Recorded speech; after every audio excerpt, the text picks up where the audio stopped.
Selamat datang sahabat komik dimanapun Anda berada. Di video kali ini, Mimin ingin melanjutkan cerita Sungbai. Sungbai Manhwa adalah serial komik yang bertemakan martial arts dan juga mengandung demografis shonen. Komik ini dibuat oleh komikus bernama Baekjeon yang bercerita tentang Sungbai, putra keluarga Song yang kehilangan ayah dan ibunya di depan matanya karena invasi demon. Songbek adalah putra kedua dari keluarga Song. Dia nyaris lolos dengan hidupnya dengan dituntun pergi dari tempat kejadian oleh kakak laki-lakinya yang bernama Song Yong. Tetapi sejak hari itu, Songbek membenci saudaranya karena menyeretnya pergi, alih-alih membantu orang tuanya.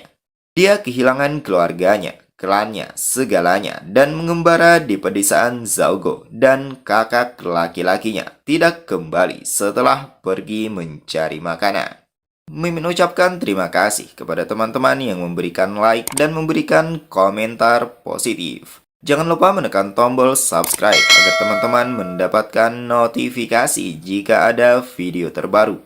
Tanpa berlama-lama, langsung saja masuk ke alur cerita. Cerita kembali pada Nohogwan sedang bertarung melawan Jihenpei. Ia melayangkan beberapa serangan, namun tidak satu pun yang mendarat. Jihenpei pun juga sama, ia balik menyerang menggunakan teknik demonik yang dimiliki. Akan tetapi juga belum membuahkan hasil yang sempurna.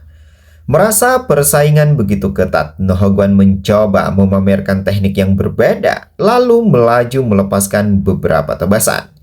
Jihenpei terus menghindar, namun ia tidak pernah menduga kalau Nohogwan akan mengakhiri serangan itu dengan sebuah pukulan, dan itu mendarat keras di wajahnya.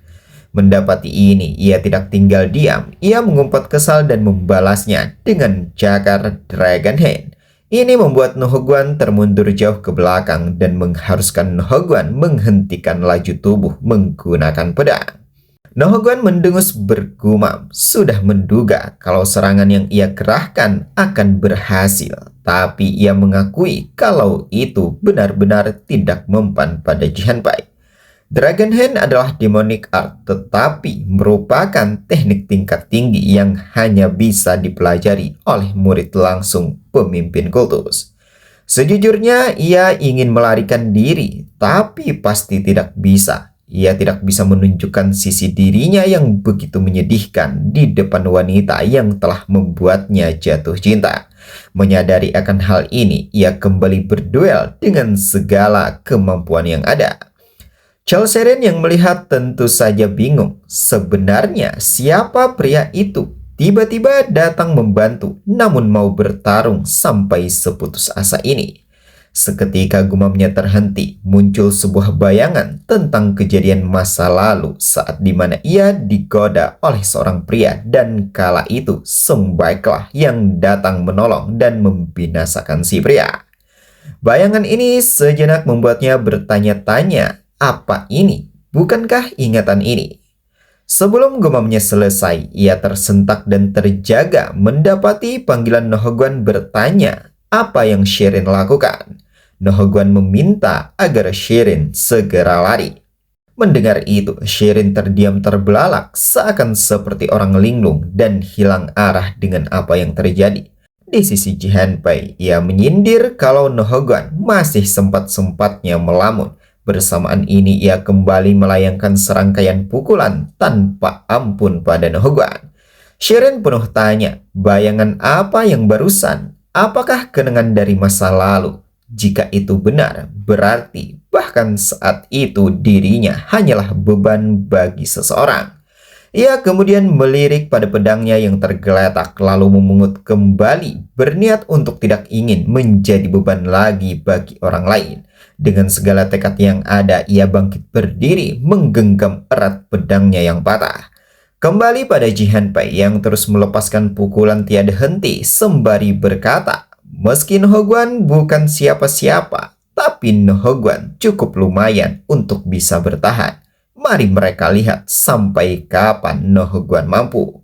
Nohogwan mengeratkan gigi berpikir bahwa yang bisa ia lakukan hanya nyaris menangkisnya. Sedangkan untuk melawan Dragon Casing Hand, ia membutuhkan teknik tingkat tinggi yang sebanding dengan pemimpin kultus. Dengan keadaannya yang sekarang, yang bisa ia lakukan hanyalah menerima dan menepis setiap serangan yang datang. Ngomong-ngomong, apakah wanita itu berhasil melarikan diri dengan selamat? Ia bahkan tidak punya waktu sedikit pun untuk memastikannya. Wanita itu benar-benar kehilangan akal sehat. Lantas, bagaimana cara agar ia bisa keluar dari situasi ini? Sebelum gomamnya selesai, sebuah suara terdengar menginstruksikan untuk mundur. Ia menoleh namun tidak melihat seorang pun di belakang. Itu tidak lain adalah Sherin yang mengambang tinggi melewati tubuhnya. Sherin menebaskan energi pedang ke arah Jihanpei tanpa terhindarkan. Serangan mendadak yang ia lakukan berhasil memberikan bekas luka yang cukup berarti.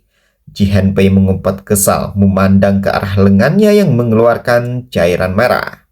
Sherin mendarat dengan sebuah dengusan mengejek, sedangkan Nohogwan tentu saja merasa jengkel mendapati Sherin tiba-tiba berada di hadapannya. Ia bertanya, kenapa masih di sini, tidak lari? Sherin menjawab bahwa ia akan membantu. Seperti yang baru saja Nohogwan lihat, ia memang masih kurang, tetapi seni bela dirinya bukankah masih mampu mengimbangi Jihanpei? Jadi, mari mereka jatuhkan keparat ini bersama-sama.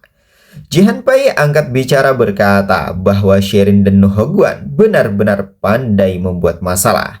Tepat setelah kata-kata itu, ia melaju bertekad untuk membinasakan mereka berdua. Sherin pun meminta pada Nohogwan untuk bersiap. Mendengar perintah itu, Nohogwan melirik menilai kalau Sherin terlihat seperti orang yang benar-benar berbeda dari sebelumnya. Apakah Sherin berubah sebanyak itu dalam waktu sesingkat ini? Sekarang tidak terlihat sedikit pun sosok wanita rapuh yang dulu merupakan kekasih pemimpin pasukan Song. Mungkin karena inilah ia semakin menyukai Sherin. Tanpa membuang waktu, ia pun melaju lebih dulu untuk menjegat Jihanpei. Namun semakin lama ia berbenturan, ia menyadari semakin banyak Jihanpei terkikis oleh energi demon, maka semakin bertambah pula kekuatan Jihanpei. Tapi berkat itu, gerakan Jihanpei menjadi lebih sederhana dan penuh celah. Melihat kesempatan yang ada, ia menyampaikan pada Sherin bahwa sekarang adalah waktu yang tepat. Sherin segera melesat menghujamkan pedang. Jihanpei yang lengah akan hal ini tidak bisa menghindar. Cairan merah memercik dari tubuhnya dibersamai sebuah teriakan yang menggelegar mengisi arena pertempuran. Nohogwan pun bergumam, akhirnya kena. Dengan serangan sebesar ini seharusnya sudah berakhir. Tidak berselang lama setelah harapan itu, matanya tiba-tiba terbelalak mendapati Jihanpei melepaskan tendangan kaki. Alhasil, ia pun hilang keseimbangan. Dengan wajah yang kesal di benaknya berkata, karena Jihanpei telah berubah menjadi demon, pantas saja daya tahan Jihanpei juga meningkat. Teknik Sherin tidak akan mampu lagi. Lalu bagaimana? Apa yang harus mereka lakukan? Sherin mendekat bertanya, apakah Nohogwan baik-baik saja? Nohogwan bukannya menjawab, ia justru balik bertanya, apakah Sherin punya teknik yang lebih kuat? Sherin yang tidak memahami itu mengkonfirmasi maksudnya. Nohogwan menjelaskan bahwa dengan teknik yang Sherin gunakan barusan, Sherin hanya akan menggores Tuan Muda ke-6. Sherin tidak akan bisa menjatuhkan Jihanpei. Untuk mengalahkan Jihanpei yang telah berubah menjadi demon, Sherin membutuhkan teknik yang jauh lebih kuat. Sherin pun bertanya-tanya akan hal ini di dalam hati. Apakah yang Nohogwan maksud adalah teknik yang lebih kuat dan lebih destruktif? Ia tahu satu teknik, tetapi ia belum pernah benar-benar mempelajarinya. Ia hanya pernah melihat Kakik mendemonstrasikannya. Ia baru saja berhasil memahami Soul Spring Flash belum lama ini. Apa ia benar-benar bisa melakukan teknik tahap selanjutnya? Merasa Sherin tidak memberikan jawaban, Nohogwan berkata, jika Sherin tidak memiliki teknik yang lebih kuat, maka larilah sekarang juga. Shirin bukannya mengikuti perintah itu, ia justru menyatakan kalau ia akan mencobanya. Nohogwan tentu saja terkejut dan mengkonfirmasi.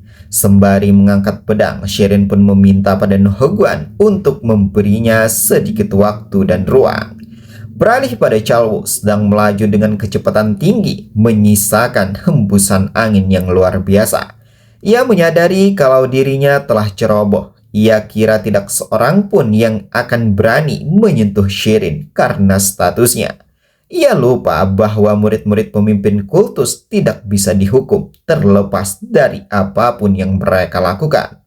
Ia bahkan mendengar bahwa murid keenam, cucu Grand Tetua, memiliki tabiat yang sangat buruk. Jika sesuatu sampai terjadi pada Shirin, meski hanya kemungkinan sekecil apapun, maka dipastikan ia akan menghancurkan seluruh sekte ilahi dengan tangannya sendiri. Tiba-tiba langkahnya terhenti melihat keanehan yang berada di hadapan. Ia bergumam, langit merah itu jangan-jangan. Kembali pada Nohogwan yang tengah berusaha menahan Jihanpei untuk memberikan ruang dan kesempatan bagi Shirin menggunakan teknik yang dimiliki. Ia menyadari bahwa ia tidak bisa terus seperti ini. Sekarang menangkis pun terasa sulit. Ia dengar saat langit berubah merah. Cara terbaik adalah melarikan diri. Mendapati situasi yang begitu genting, ia melirik ke arah Shirin bertanya-tanya, apakah masih belum waktunya? Shirin masih dengan sikap yang sama, namun yang berbeda adalah aura yang sebelumnya biru sekarang berubah merah menjulang tinggi ke langit. Tidak lama kemudian, ia mengucapkan sebuah kalimat. Wahai pedang yang memusnahkan segalanya, semua hal akan kembali menjadi ketiadaan. Padamkan, musnahkan. Bersamaan kalimat ini, seketika bola matanya berubah putih. Aura merah yang ia pancarkan juga semakin bergejolak. Nohogwan yang menyadari ini terheran terlebih lagi setelah menyaksikan serangan itu secara langsung. Ia mengumpat kesal bertanya, kemana Shirin mengarahkan energi itu? Tapi sayang, peringatan yang seharusnya membuatnya tenang justru sebaliknya. Ia semakin terkejut melihat teknik hujaman pedang yang tak terhitung jumlahnya. Namun untung ia masih sempat melepaskan diri. Sementara Jihanpei tampak tidak gentar sedikit pun akan hal ini. Ia dengan santai menghadang serangan yang datang menggunakan Dragon Hand yang dibanggakan sembari berkata, apakah hanya segini saja kemampuan Shirin? Tidak lama setelah sikap jumawa itu, ia terperanjat mendapati hujaman yang tak terhitung jumlahnya mendarat di tubuh dan di sekelilingnya. Di sisi Shirin selaku pemilik teknik mulai hilang kesadaran sembari berkata berhasil. Tepat setelah ucapan itu, ia pun pingsan. Sementara Nohogwan yang masih selamat hanya bisa terpana melihat yang terjadi. Di benaknya bergumam. Meskipun Shirin belajar dari wakil pemimpin kultus, Shirin baru saja berlatih sekitar 1 tahun. Ini sungguh tidak masuk akal. Wakil pemimpin kultus telah membesarkan seorang monster. Ia kemudian bangkit berdiri mendekat ke arah Shirin sembari berspekulasi. Sepertinya Shirin pingsan setelah menghabiskan seluruh kiai. Ya, dengan teknik sekuat itu sangatlah wajar. Seketika langkahnya terhenti mendengar sebuah suara menyatakan untuk tidak mendekat 1 langkah pun lagi. Pria itu tidak lain adalah Chalwo. Nohogwan terkejut mengeratkan gigi menyadari bahwa itu adalah wakil pemimpin kultus. Bersamaan kedatangan Chalwo, angin berhembus kencang membuat tubuhnya goyah. Chalwo berkata agar Nohogwan tidak menyembunyikan apapun darinya. Kecamkan itu dengan baik. Setelah beberapa saat waktu berlalu, malam berganti pagi. Terlihat Shirin sedang terbaring di tempat tidur. Setelah sadarkan diri, ia tampak bingung bagaimana bisa ia berada di kamar. Chalwo yang mengetahui berkata, syukurlah jika Shirin sudah bangun. Ia meminta agar Shirin tetap berbaring, sebab setelah melepaskan teknik pedang penghancuran, Shirin akan merasakan kelelahan yang luar biasa. Jadi jangan memaksakan diri untuk sementara waktu. Dan yang lebih penting adalah Shirin sudah berhasil menggunakan teknik pedang penghancuran seperti yang ia hendaki sebagai cucu Chalwo. Shirin bertanya, apakah Jihan Pei binasa? Chelwo meminta untuk tidak khawatir karena Tuan Muda keenam itu masih hidup. Shirin pun mengkonfirmasi, benarkah begitu? Chelwo membenarkan, Jihan Pei hanya tidak bisa bergerak untuk beberapa waktu, tapi Jihan Pei masih bernafas. Entah itu keberuntungan atau kemalangan, ia tidak tahu. Tapi karena energi demonik telah menembus organ Jihan Pei, jadi titik vital Jihan Pei tidak terluka. Energi demonik yang merasuki tubuh justru menyelamatkan Jihan Pei kali ini. Shirin menjawab, syukurlah, ia benar-benar lega, sungguh benar-benar lega. Tampak ia benar-benar khawatir dengan keadaan Jihan Pei, dibuktikan dengan rasa gelisahnya menggenggam erat selimut. Chelwo sejenak terdiam, di benaknya berkata bahwa dasar dari War Sword Style adalah menghapus seluruh emosi. Ia khawatir sebab hati Shirin terlalu lembut. Teknik pedang penghancuran diciptakan berdasarkan War Sword Style. Namun Shirin barusan tadi malam mampu mengeluarkan pedang penghancuran dengan cukup baik. Ia penasaran akan menjadi seperti apa seni bela diri anak ini pada akhirnya. Ia kemudian mengeluarkan sebilah pedang lalu memperlihatkan dan mempersilahkan Shirin untuk mengambilnya. Shirin menerima pedang itu yang bertuliskan Hoya. Chelwo menjelaskan bahwa artinya adalah kesedihan malam. Mendengar itu, Shirin semakin penasaran. Ia melepas pedang itu sepenuhnya dari selongsong lalu mengacungkannya. Ia mendapati sebuah tulisan, angin musim semi di dunia dataran tengah, dunia sekti ilahi. Chelwo menjelaskan bahwa ini adalah sebilah pedang yang ditakdirkan untuk memimpin sekti ilahi menuju dataran tengah. Juga sebilah pedang yang melambangkan dirinya, Iron Blood, Sword Lord Chelwo. Shirin tentu saja terkejut mengetahuinya. Seketika ia menolak menyampaikan bagaimana mungkin ia menerima pedang pribadi kakek. Ia tidak bisa menerima ini. Chelwo tidak mengulurkan tangan, melainkan berkata, apakah Shirin melupakan ajaran War Sword? Pedang hanyalah pedang, tidak lebih, tidak kurang. Shirin mencoba membantah, namun sang kakek menjelaskan, yang membedakan hanyalah bahwa Hoya sedikit lebih berharga dibandingkan pedang biasa. Sebab di dataran tengah, sebilah pedang ini akan membuktikan bahwa Shirin adalah muridnya. Shirin tidak memahami sehingga menanyakan maksudnya. Chelwo sedikit melirik, mempersilahkan Shirin untuk pergi ke dataran tengah. Shirin yang mendengar ini tentu saja terkejut sekaligus merasa senang. Chelwo meneruskan, pergi dan putuskan semua keterikatan yang masih tersisa di dalam hati Shirin. Tidak berselang lama, Shirin tinggal seorang diri dan tengah bersiap untuk pergi. Tampak di atas meja riasnya terpampang pedang Hoya yang baru saja sang kakek berikan. Dan satunya lagi juga ada buah kalung yang tidak bisa ia lupakan. Namun ia juga tidak ingat secara pasti siapa yang memberikannya. Ia berpakaian rapi, mengenakan topi dan menempatkan pedang Hoya di pinggang. Setelah semua beres, ia berkaca sembari bergumam. Jadi, kaki Chelwo tahu bahwa ia ingin pergi ke dataran tengah. Ia meminta maaf di dalam hati kepada sang kakek karena harus beranjak pergi dari sini. Tapi ini semua semata-mata untuk dirinya.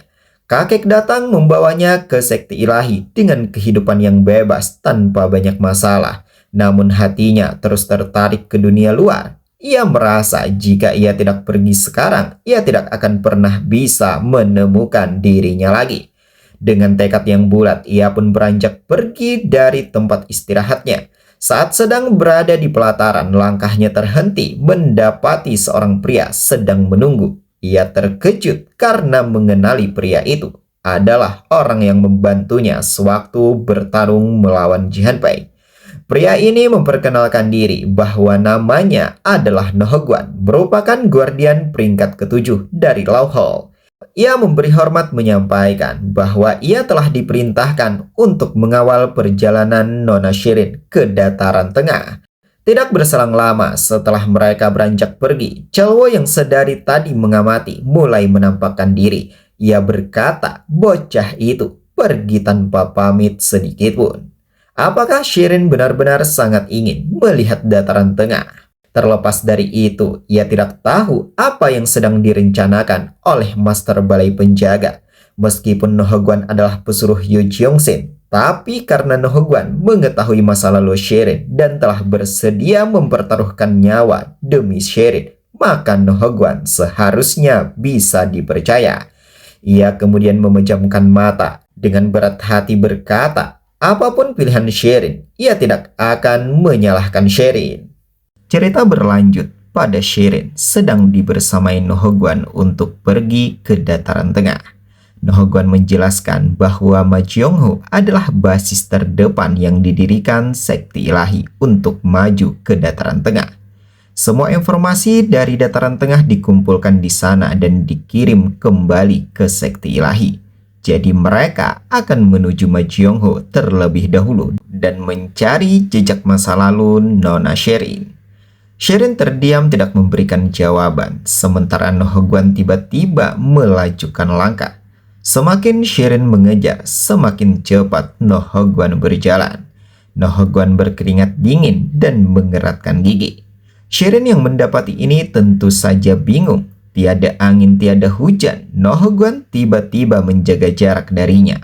Ia mengumpat kesal bertanya, kenapa Nohogwan terus menjauh darinya? Nohogwan menjawab bahwa Shirin terlalu dekat dan itu mengganggu tugasnya untuk melindungi Shirin. Shirin berkata, mungkin ia lebih singkat berada di sekti ilahi daripada Nohogwan, tetapi berbicara seenak jidat kepadanya bukankah merupakan tindakan tidak hormat?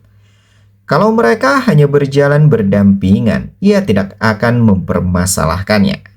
Mendengar pernyataan itu, Nohogwan pun tidak bisa menolak. Ia tidak punya pilihan selain menuruti Shirin untuk berjalan berdampingan. Shirin berkata, lihat, berjalan bersama seperti ini bukankah jauh lebih menyenangkan?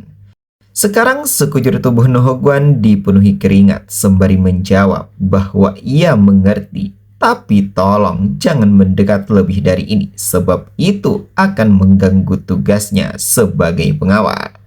Mendengar permintaan itu untuk yang kedua kali, Shirin berpura-pura merajuk. Ia berbalik badan menyampaikan kalau Nohogwan sangatlah pelit. Baiklah kalau begitu, ia tidak akan mendekat lagi. Pipi Nohogwan memerah, sembari melirik di benaknya berkata, bukan itu maksudnya. Yang benar adalah jika Shirin mendekat lagi, rasanya jantungnya akan meledak. Ia teringat saat dimana dirinya diinterogasi oleh Chalwo. Kala itu Chalwo mengkonfirmasi, jadi Nohogwan tahu siapa pria yang dicintai Shirin. Nohogwan membenarkan saat ia menyusup ke dalam pasukan Song, pria itu adalah pemimpin pasukan. Namun saat itu, tipu muslihat Dongchang benar-benar membuat keluarga Shirin dicap sebagai pengkhianat. Sebelum penyampaian itu selesai, Chalwo menyela berkata, jika si pria masih hidup, maka binasakanlah.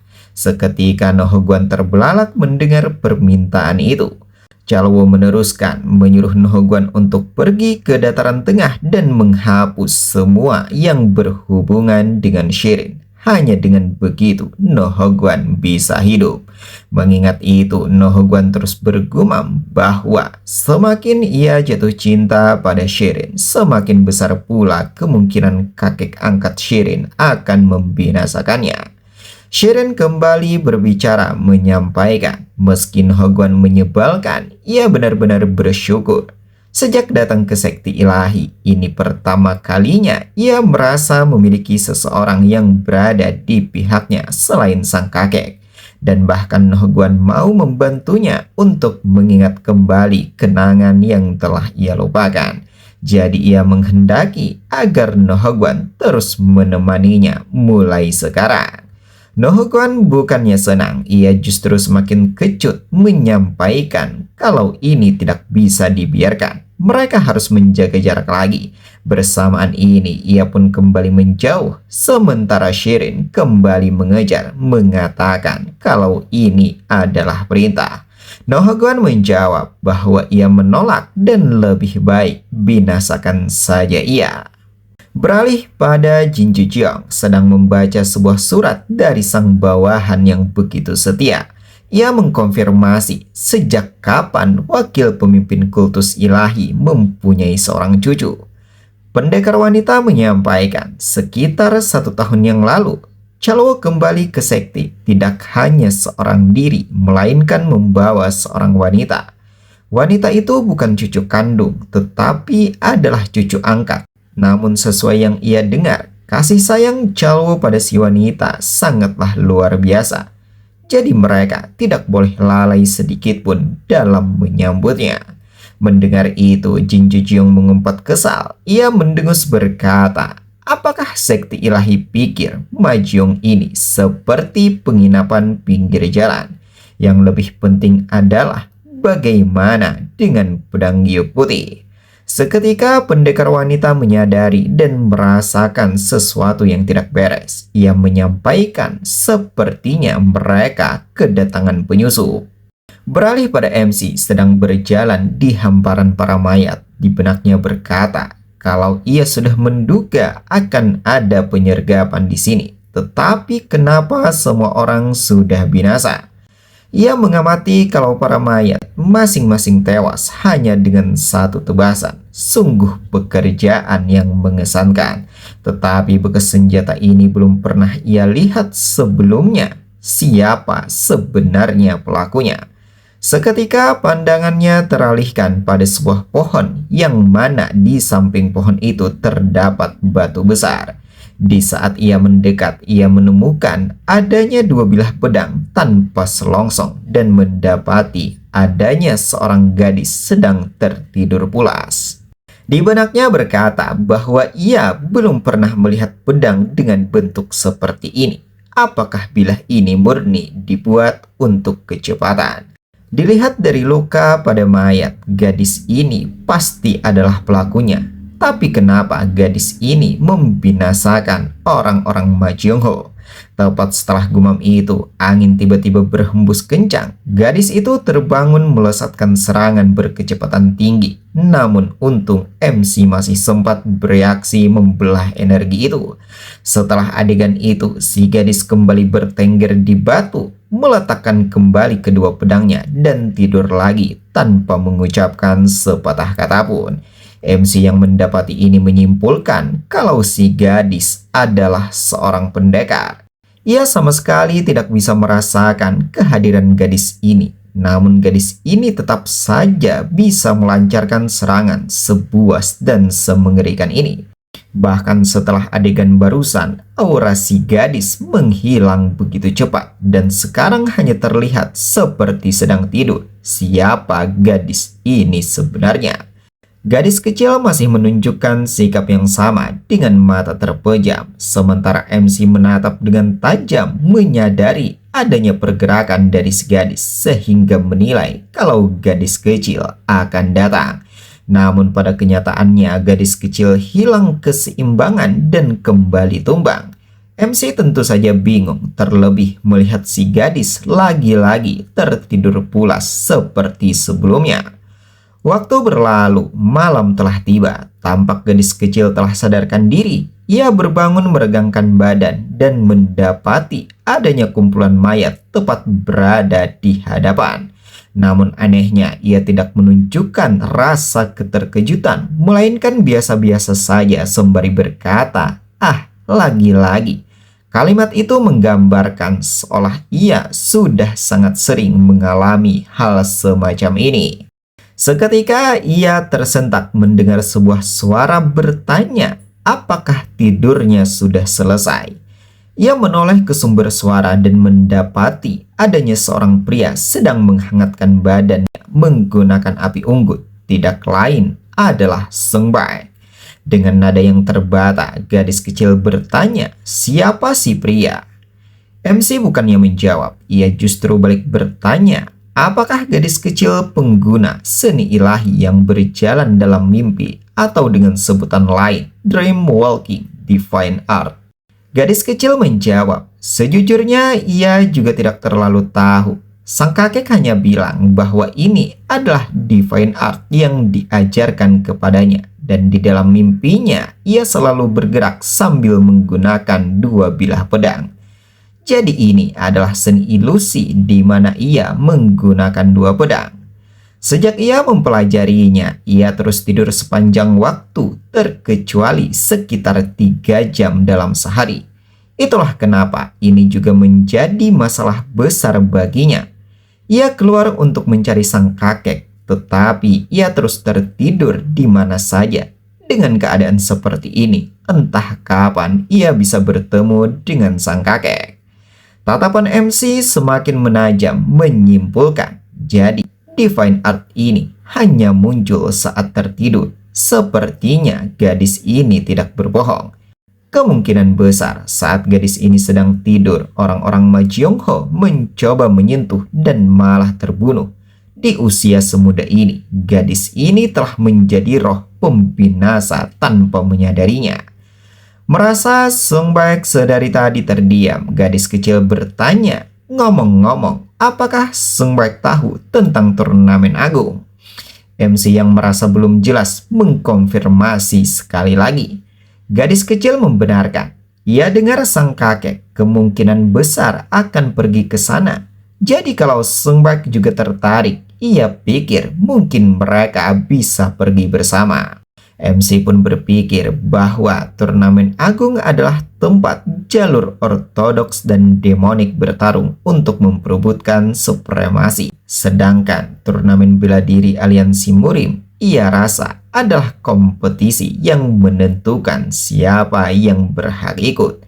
Ini mengingatkannya pada penjelasan Jang Hwa-yong yang menantangnya untuk mengikuti turnamen bela diri aliansi Murim yang akan diadakan 1 tahun lagi dari sekarang. Dengan begitu, mereka bisa menyelesaikan urusan mereka di sana tanpa harus mendaki Gunung Hu lagi. Mengingat itu, ia tersenyum tipis bertanya, ia penasaran apakah wanita itu baik-baik saja. Ia kemudian menghentikan gumamnya menjawab bahwa ia mungkin akan pergi ke turnamen agung. Tetapi untuk berpergian bersama sepertinya akan sulit. Gadis kecil pun bertanya, kenapa? MC menyampaikan kalau ia punya urusan yang harus dilakukan. Gadis kecil terdiam untuk sesaat dengan rasa penasaran. Beban seperti apa yang pria ini pikul sampai ekspresi seperti itu muncul di wajah. Ia kemudian berkata, kalau begitu selesaikan saja apa yang harus Sung Baek lakukan. Lalu mereka pergi bersama. Ia akan mengikuti Sung Baek sampai saat itu tiba. Sung Baek pun bertanya, kenapa gadis kecil begitu ingin ikut dengannya? Gadis kecil menegaskan, apakah Sung Baek tahu kalau Sung Baek adalah orang pertama yang masih hidup saat ia terbangun? Malam berlalu, pagi telah tiba. Tampak MC sudah siap untuk pergi, sementara gadis kecil telah tertidur untuk yang kesekian kali. Mendapati ini, MC bergumam, jadi benar, gadis ini hanya terjaga sekitar 3 jam. Ia bisa saja meninggalkan gadis ini, tetapi ia tidak akan pernah menemukan partner sparring yang lebih baik dari anak ini. Sejak ia turun ke dunia Murim, ia belum pernah bertemu siapapun yang lebih kuat dari anak ini. Namun masalahnya adalah, tadi malam ia bertanya apa yang harus ia lakukan saat gadis kecil tertidur. Ia bahkan tidak bisa menggendong gadis kecil di punggung karena dream walking art itu. Pada akhirnya berpergian bersama, bukankah artinya mereka hanya bisa bergerak sekitar 3 jam dalam sehari? Gadis kecil menyampaikan jika ia sudah terbiasa dengan energi Sung Baek, semuanya akan baik-baik saja. Dream walking hanya bereaksi terhadap permusuhan atau aura yang tidak dikenal. Setelah mendengar penjelasan itu, Sung Baek masih saja tidak langsung menyetujui. Ia justru membuat alasan yang baru bahwa dirinya bukanlah seseorang yang punya banyak waktu. Gadis kecil pun menjadi murung berkata apa yang harus ia lakukan. MC bergumam, tidak peduli seberapa hebat partner sparringnya, kalau mereka tidak bisa benar-benar berpergian bersama, itu percuma saja. Gadis kecil tiba-tiba tersentak. Dengan wajah yang ceria, ia menyampaikan bahwa ada caranya. Cara itu adalah sesuatu yang digunakan sang kakek sewaktu ia masih kecil. Hari berganti, pagi telah tiba. Bisa dilihat kalau MC telah menyetujui cara yang gadis kecil tawarkan, yaitu dengan mengikat tubuh gadis kecil menggunakan tali dan menariknya. Di benak MC berkata, "Yah, kalau memang ini yang gadis kecil inginkan, seharusnya gadis ini tidak menyalahkannya." Setelah beberapa jam berlalu, Oh Mimi dan 3 murid pahlawan dunia datang. Oh Mimi berjongkok memeriksa bekas api unggun yang MC tinggalkan. Ia berkata bahwa ini masih hangat. Jika mereka berjalan sekitar setengah hari, mereka seharusnya bisa bertemu dengan orang yang sebelumnya ada di sini. 3 murid pahlawan dunia pun tentu saja merasa senang, berkata akhirnya. Namun sayang, harapan itu seketika sirna setelah Oh Mimi menjelaskan bahwa ada sesuatu yang aneh. Suryong bertanya, apa itu? Oh Mimi menjelaskan bahwa yang ingin mereka lacak adalah jejak pedang giok putih, sedangkan mayat-mayat di sini sama sekali tidak binasa oleh White Jet Saber. Suryong selaku saudara seperguruan Songyong tentu saja terkejut dan merasa kecewa mendengarnya. Beralih di keberadaan MC tengah berkeringat dingin menarik gadis kecil. Tiba-tiba ia menyadari bahwa Divine Art si gadis kecil kembali aktif. Mengetahui ini, ia dengan sigap menarik pedang sembari menghindar untuk melepaskan serangan yang datang. Di benaknya berkata bahwa ia sudah beberapa kali menghadapi gadis ini, tapi tetap saja sulit merasakan kehadiran gadis ini. Gadis kecil melaju melayangkan serangan tanpa keraguan sedikit pun, sedangkan MC terus menangkis tiada henti. Ia mengakui bahwa dirinya sudah sangat berkembang pesat, tapi seni bela diri gadis ini juga meningkat begitu banyak hingga sekarang sulit untuk diimbangi. Ia tidak punya pilihan. Kalau terus begini, bisa-bisa ia yang akan kalah. Bersamaan kata-kata itu, ia melepaskan sebuah pukulan. Itu hanya mendarat pada bilah pedang, namun mampu membuat gadis kecil termundur ke belakang. Gadis kecil mengambang di udara dengan gerakan berbalik badan sebelum pada akhirnya mendarat di tanah. MC yang mendapati ini tentu saja terheran, bagaimana mungkin gadis ini bahkan sudah bisa menangkis Passion Face miliknya. Sepertinya ia harus menaikkan kekuatan sedikit lagi. Ia kembali memasang kuda-kuda bersiap untuk menghentikan gadis kecil. Namun untung gadis kecil lebih dulu terbangun. Melihat pedang yang berada di genggaman, gadis kecil sedikit terkejut. Jadi ia tertidur lagi. Lihatlah dirinya berantakan sekali dan pakaiannya kotor lagi. MC menatap dengan wajah yang lelah, berkata di dalam hati, ia pikir hari ini cukup sampai di sini. Tidak lama kemudian mereka singgah di sebuah kedai untuk mengisi perut yang kosong. Namun siapa sangka gadis kecil makan begitu lahap sampai-sampai menjadi perhatian banyak orang. Bagaimana tidak, postur tubuh yang ia miliki sangatlah tidak sesuai dengan porsi makannya. MC yang sedari tadi melihat ini hanya terdiam, terlebih lagi ketika gadis itu berkata, jika Songbird tidak menyantap hidangan, bolehkah ia minta? Songbird pun menjawab, tentu saja. Setelah menghabiskan semua hidangan, gadis kecil bersendawa, lalu berkata bahwa ia merasa hidup kembali. Ia menyampaikan, setiap kali ia bangun, ia selalu kelaparan setengah mati, padahal dulu tidak seperti ini. MC menilai kalau itu adalah hal yang masuk akal. Selama ia berpergian bersama, gadis ini selalu menghabiskan seluruh kiai saat sedang sparring. Sejujurnya, gadis ini benar-benar mengejutkannya. Gadis ini jauh lebih kuat dari yang ia duga. Berkat itu, ia akhirnya hampir bisa mengendalikan White Jet Saber dengan baik. Tapi masalahnya, Dream Walking Divine Art milik gadis ini juga terus berkembang.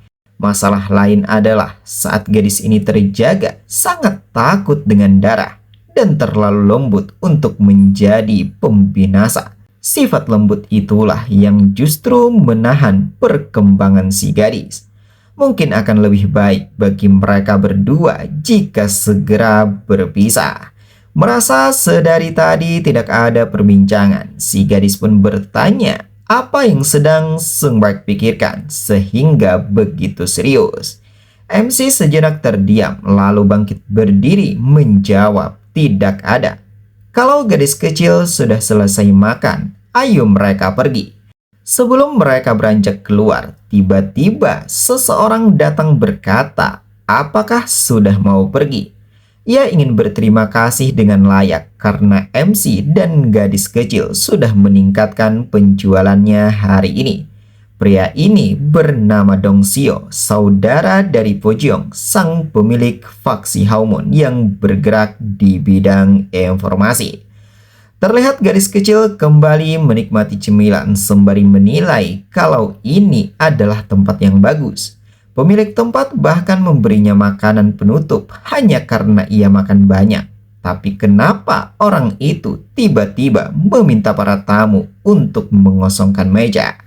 Dong Seo tidak hanya memberi makanan penutup, namun dengan ramah juga menuangkan minum pada Sung Baek. Ia menyampaikan bahwa ini adalah Dragon Wealthy dari Southern Barbarian, bukan barang yang mudah didapat.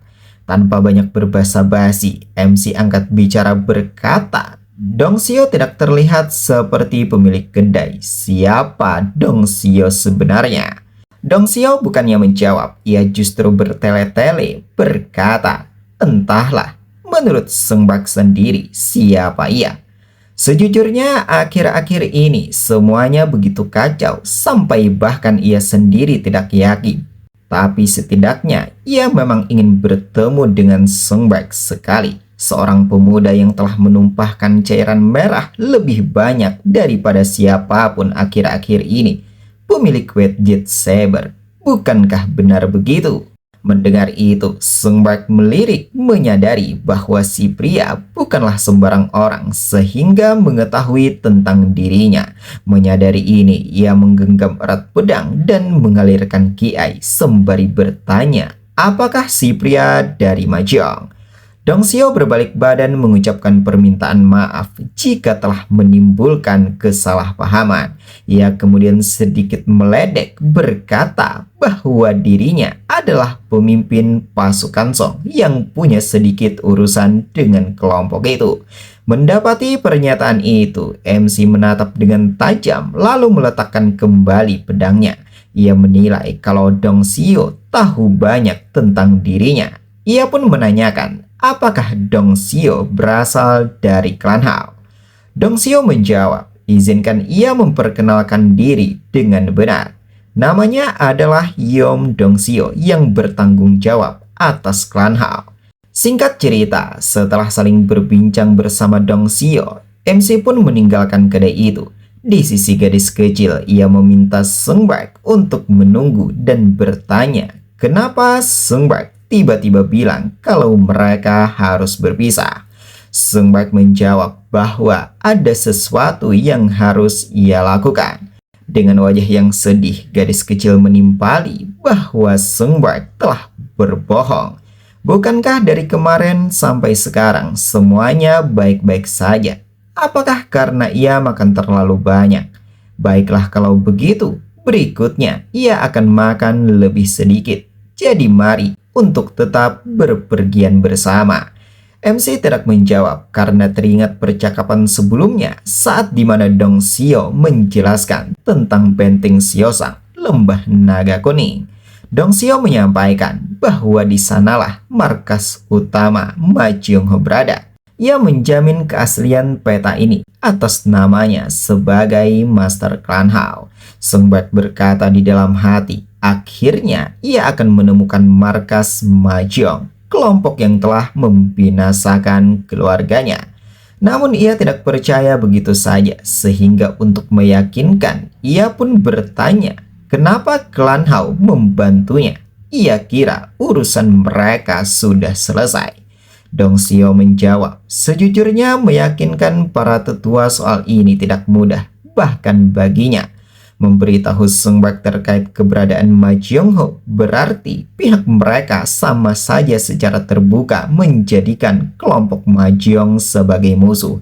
Tapi ia menganggap ini adalah kesempatan yang baik untuk mempertaruhkan segalanya kepada Sung Bak. Terlebih lagi karena orang yang melakukan hal segila ini ternyata adalah paman dari keponakannya. Mendengar pernyataan itu, Sung Bak bergumam bahwa pantas saja nama Yom Dong Xiu terdengar familiar di telinganya. Jadi ternyata Dong Xiu bersaudara dengan Yom Okji atau yang lebih dikenal dengan Po Jiong sebagai nama samaran. Berarti Po Jiong lah yang meminta Dong Xiu melakukan ini. Dong Xiu menambahkan, ada satu hal lagi yang harus Sung Bak waspadai. Ma Jiongho bukan satu-satunya yang memburu White Jet Saber, tetapi Sekte Begar juga sedang bergerak, jadi berhati-hatilah. Seni bela diri Sung Bak juga tidak terlihat terlalu ortodoks. Kembali di keadaan sekarang, Sung Bak bergumam, ia tidak peduli apakah orang-orang Sekte Begar muncul atau tidak, tapi untuk gadis satu ini situasinya berbeda. Bagaimanapun juga kekuatan gadis ini jelas berasal dari faksi unorthodox. Jika gadis ini tetap bersamanya, itu hanya akan menimbulkan lebih banyak kesalahpahaman. Untuk menghindari itu, ia pun menyampaikan kalau akan meninggalkan gadis kecil di sini. Jadi carilah tempat yang aman selagi gadis kecil masih benar-benar sadarkan diri. Tepat setelah kalimat itu, sebuah suara terdengar memaki bahwa Sung Bak jahat sekali. Pemilik suara juga meminta agar Sung Bak berhenti. Sung Bak dan gadis kecil pun melirik dan mendapati adanya 4 pendekar yang berada di belakang mereka. Tanpa banyak berbasa-basi, Suryong menghunuskan pedang ke depan, bertanya, katakan padanya, kenapa justru Sung Bak lah yang memegang White Jet Saber? Sung Bak tidak menjawab sehingga Suryong sekali lagi bertanya kenapa pedang kakak senior Song ada pada Sung Bak. Sung Bak pada akhirnya memahami bahwa Suryong dan beberapa orang lainnya ternyata adalah junior Songyong. Ia bingung bagaimana harus menjelaskan semua ini. Ia tidak ingin menimbulkan kesalahpahaman yang tidak perlu. Gadis kecil yang tidak memahami ini bertanya pada Sung Bak apa maksud orang-orang itu. Apakah Sung Bak mencuri pedang milik orang lain? Sung Bak pun pada akhirnya menjawab bahwa pemilik pedang giok putih sudah mati. Jawaban itu tentu saja mengejutkan Suryong, Siolsan, dan Jang Jimyong selaku saudara seperguruan Songyong. Suryong bertanya dengan terbata apa yang baru saja Sung Bak katakan. Di sisi Siolsan, tanpa berbasa-basi ia langsung melaju dengan kemarahan yang tak tertahankan. Suryong mencoba memperingatkan untuk tidak gegabah, namun sayang Siolsan hanya menghiraukan.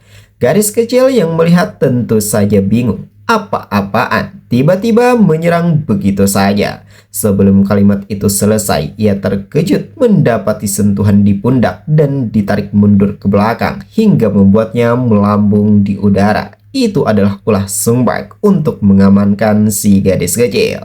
Sung Bak dengan sigap memasang kuda-kuda, sedangkan Siolsan sudah berada tepat di hadapan bersiap melayangkan tebasan sembari berkata berdebah. Ulangi sekali lagi. Tepat setelah kata-kata itu, ledakan besar pun terjadi dengan energi kejut yang luar biasa menutupi tempat di mana Sung Bak berada. Suryong mengumpat kesal meminta pada Siolsan untuk tidak membinasakan orang itu karena mereka harus menanyakan keberadaan senior Songyong terlebih dahulu. Namun seketika kecemasan itu berubah menjadi keterkejutan yang luar biasa melihat Sung Baek mampu menahan serangan yang datang. Seolsan sendiri mengeratkan gigi dengan rasa tidak percaya bagaimana bisa pemuda ini menangkis Willow Leaf Blade-nya dengan mudah. Sung Baek membubuhi pedang dengan energi kebiruan sembari berkata, kalau tidak mendengar apa yang barusan akan ia ucapkan sekali lagi bahwa bajingan tidak berakal itu sudah mati. Bersamaan ini, ia menambah tekanan pada pedang dan membuat Seolsan termundur ke belakang. Seolsan mengumpat kesal meminta agar Sung Baek tidak berbohong. Ia menyampaikan bahwa kakak senior Songyong lebih kuat daripada siapapun. Songyong bukanlah seseorang yang akan kalah oleh orang seperti Sung Baek. Sung Baek pun menilai kalau dua orang ini telah hilang kendali. Situasi ini menjadi semakin merepotkan. Seketika gomamnya terhenti mendapati adanya sebilah pedang melesat ke arahnya. Ia dengan sigap menangkis sembari bertanya-tanya apakah itu adalah pisau lempar. Tepat setelah rasa penasaran itu, pedang yang tadinya sudah tergeletak kembali aktif dan lagi-lagi menuju ke arahnya. Namun untung ia dapat menangkis untuk yang kedua kalinya. Menyadari ini, ia menilai bahwa itu bukanlah pisau lempar, tetapi sword riding Ki Control.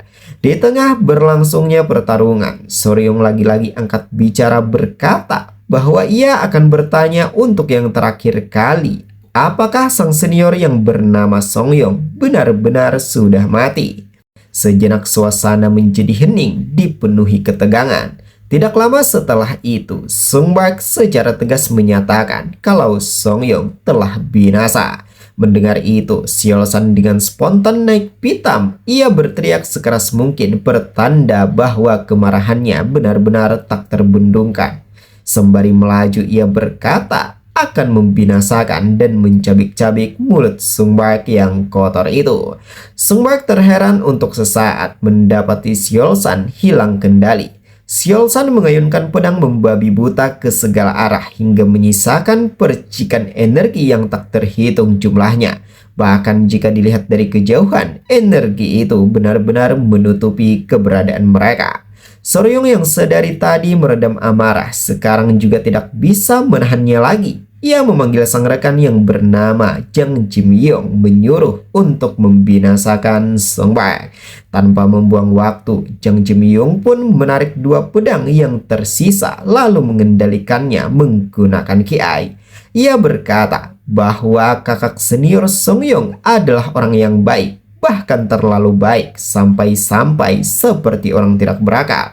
Jadi kenapa orang sebaik itu harus mati? Ia tidak percaya jika Songyong binasa dengan cara yang sia-sia seperti ini. Tepat setelah kalimat itu, ia pun melesatkan kedua pedangnya. Di sisi Sung Baek, ia masih bertarung bertukar serangan dengan Seolsan. Ia menilai bahwa orang-orang ini sedang berduka. Sebenarnya orang seperti apa sang kakak sampai rombongan ini begitu marah dan begitu hancur setelah mendengar kematian Songyong? Apakah ia juga harus sedih saat sang kakak meninggal? Apakah kala itu ia benar-benar merasa sedih? Ia bahkan tidak ingat. Yang ia ingat hanyalah rasa kesal karena sang kakak mati dan meninggalkannya seorang diri. Di saat ia beradu teknik dengan Seolsan, tiba-tiba pedang Jang Jimyong datang.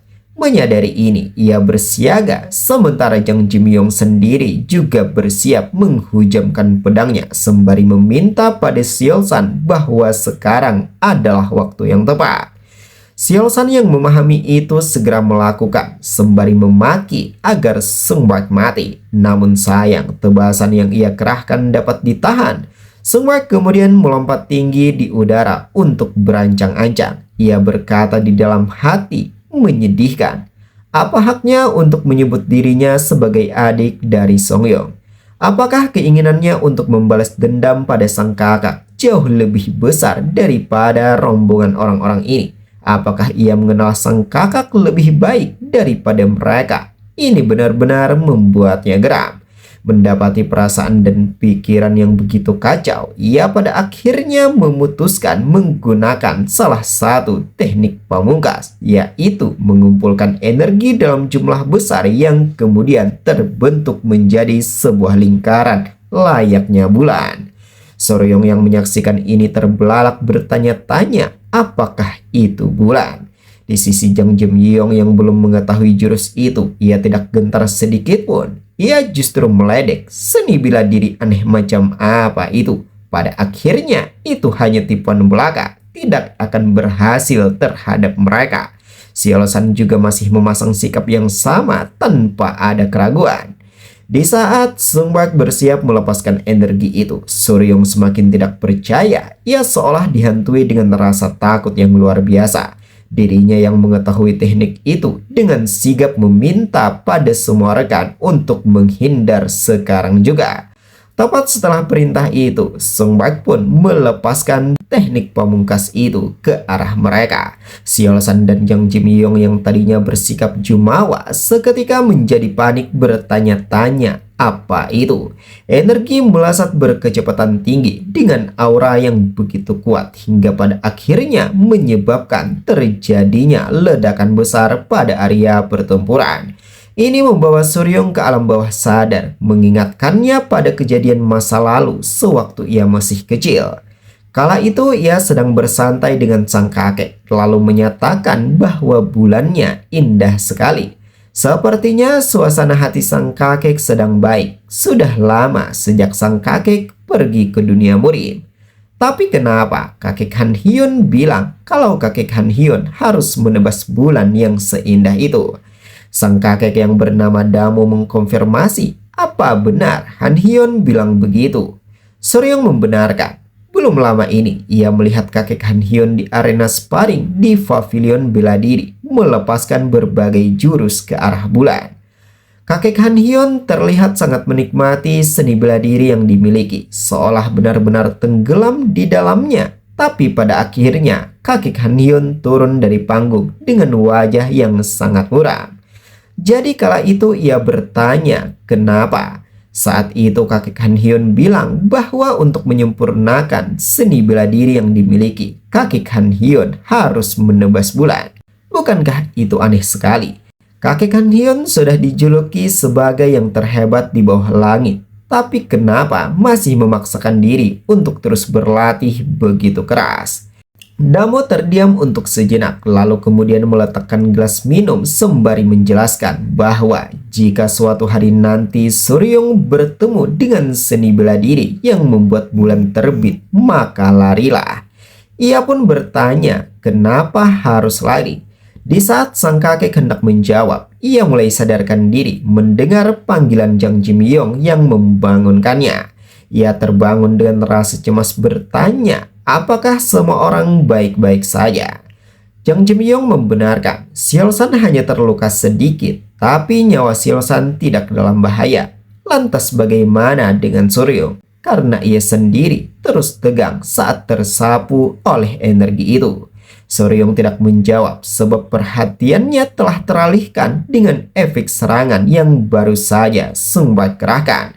Matanya benar-benar terbelalak, sulit baginya untuk mempercayai ini semua. Apakah ini sungguh seni bela diri yang digunakan oleh seorang manusia?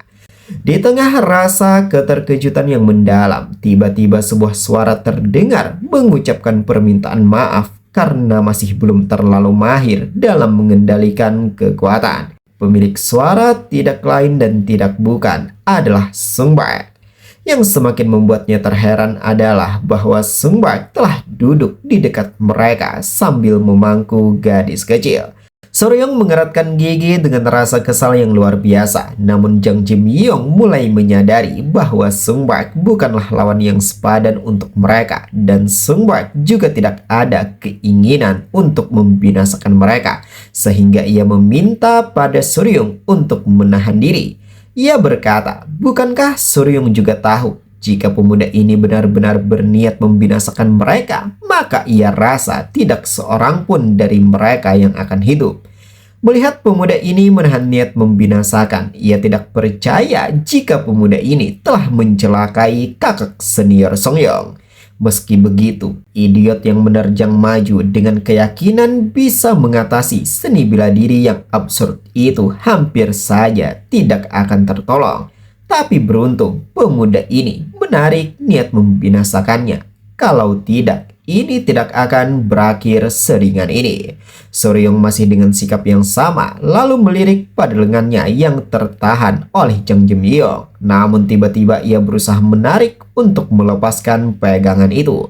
Melihat Soryong melangkah ke depan, Jang Jim-yong tentu saja khawatir. Ia segera memanggil untuk menghentikan langkah Soryong. Soryong pun menjawab untuk tidak takut karena ia tidak akan melakukan apa-apa. Ia mendekat mengucapkan permintaan maaf pada Sung Baek. Maafkan ia. Seandainya ia tahu bahwa Sung Baek adalah murid dari pahlawan agung Chul Changhu, ia tidak akan memperlihatkan pemandangan memalukan seperti ini. Sung Baek tidak menjawab, ia hanya menatap Soryong dengan tajam.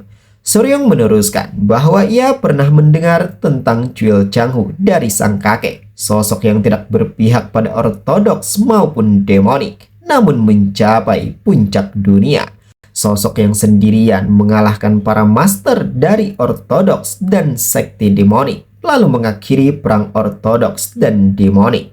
Konon tidak ada seni bela diri yang dapat berfungsi di hadapan Chul Changhu. Karena itulah sang pemilik teknik mendapat gelar Greatest of All Time, Chul Changhu, atau dengan kata lain yang terhebat sepanjang masa. Mendengar itu, Sung Baek mengakui di dalam hati bahwa sang master memang sangat kuat. Ia kemudian sedikit tersenyum meneruskan, tapi menyebut yang terhebat sepanjang masa itu keterlaluan. Ia menghentikan gumamnya berkata, "Terima kasih karena Soryong telah memberitahunya lebih banyak tentang masa lalu sang master daripada yang pernah ia ketahui."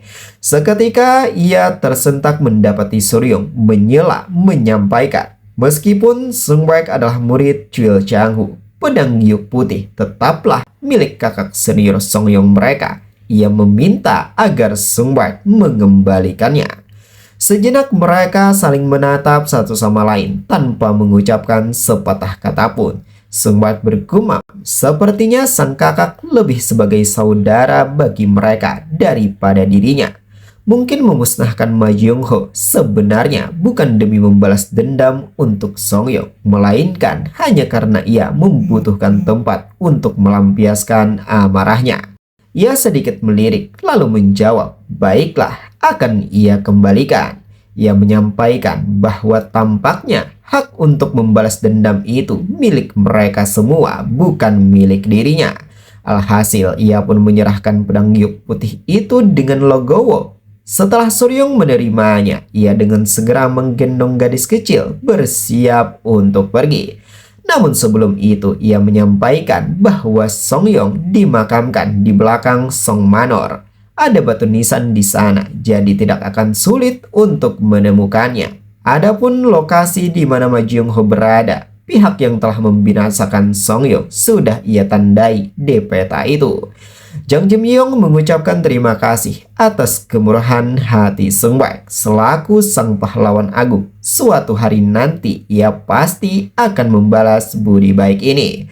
Soryong menambahkan, izinkan ia bertanya satu hal. Kenapa Sung Baek ingin mencoba membalaskan dendam kakak senior Song?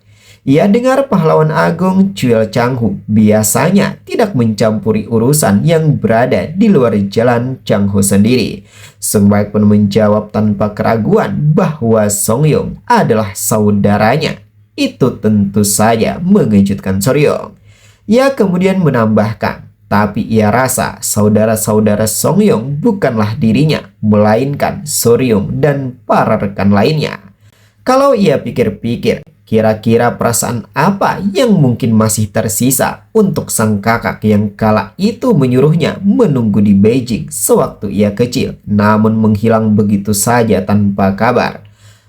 Baiklah kalau begitu, semoga keberuntungan menyertai Soryong dan yang lainnya.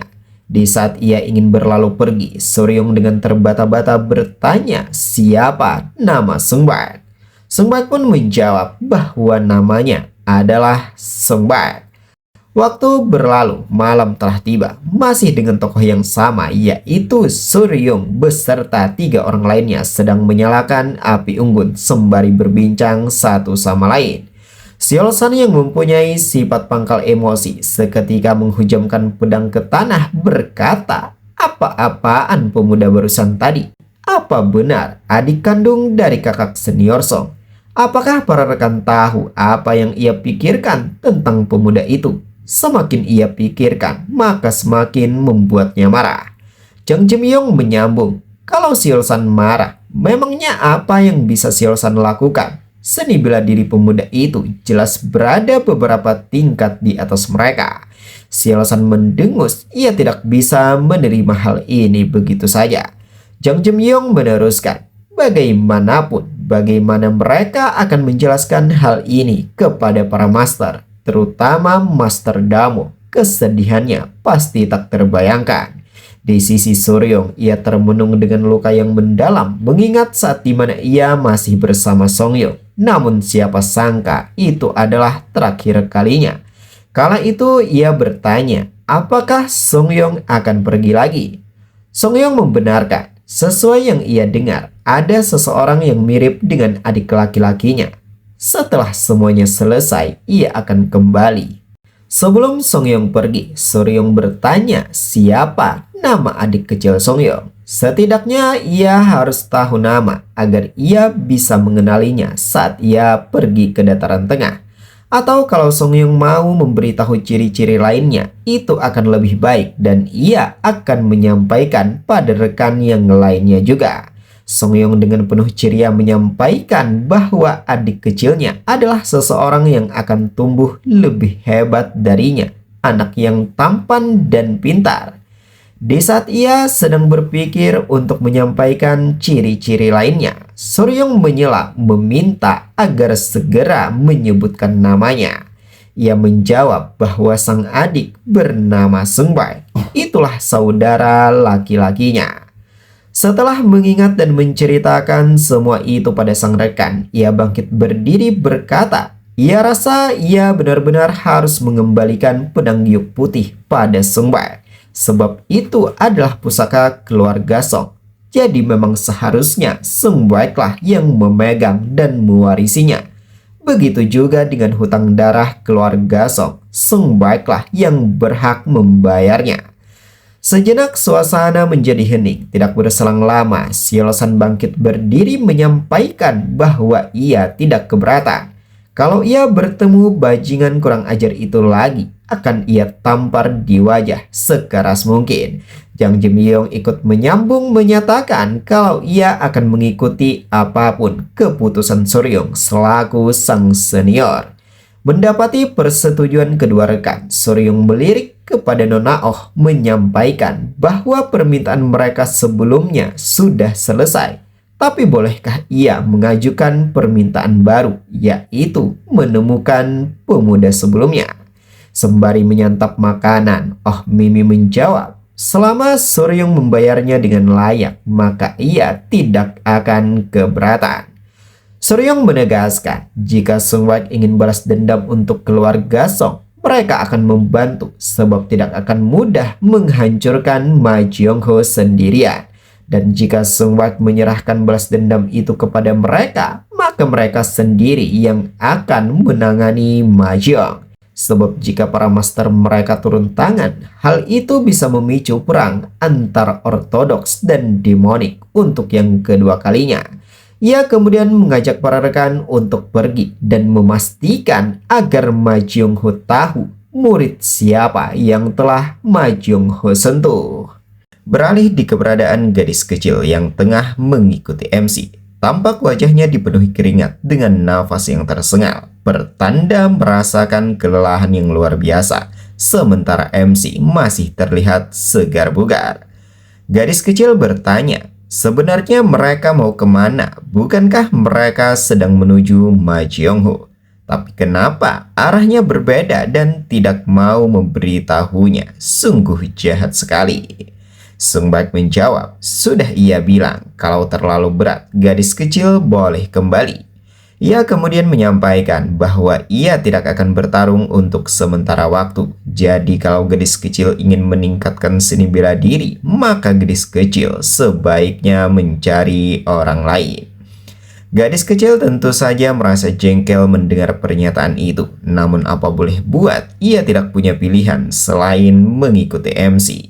Sung Baek berpikir bahwa ia sudah menyerahkan balas dendam sang kakak kepada orang-orang itu. Sebenarnya ini justru adalah hasil yang terbaik. Balas dendam keluarga memang penting, tapi ada sesuatu yang lebih berharga yang harus ia temukan. Tidak lain adalah Roy Mai.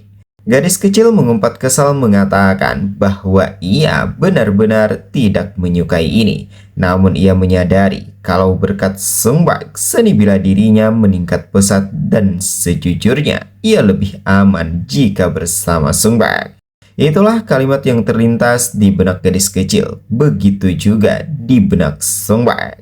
Setelah beberapa saat, Sung Baek tiba di sebuah jurang, tempat di mana ia bertarung dengan para bawahan Jang masuk, dan di sini pula Roy Mai terjatuh menandai terakhir kalinya mereka bertemu.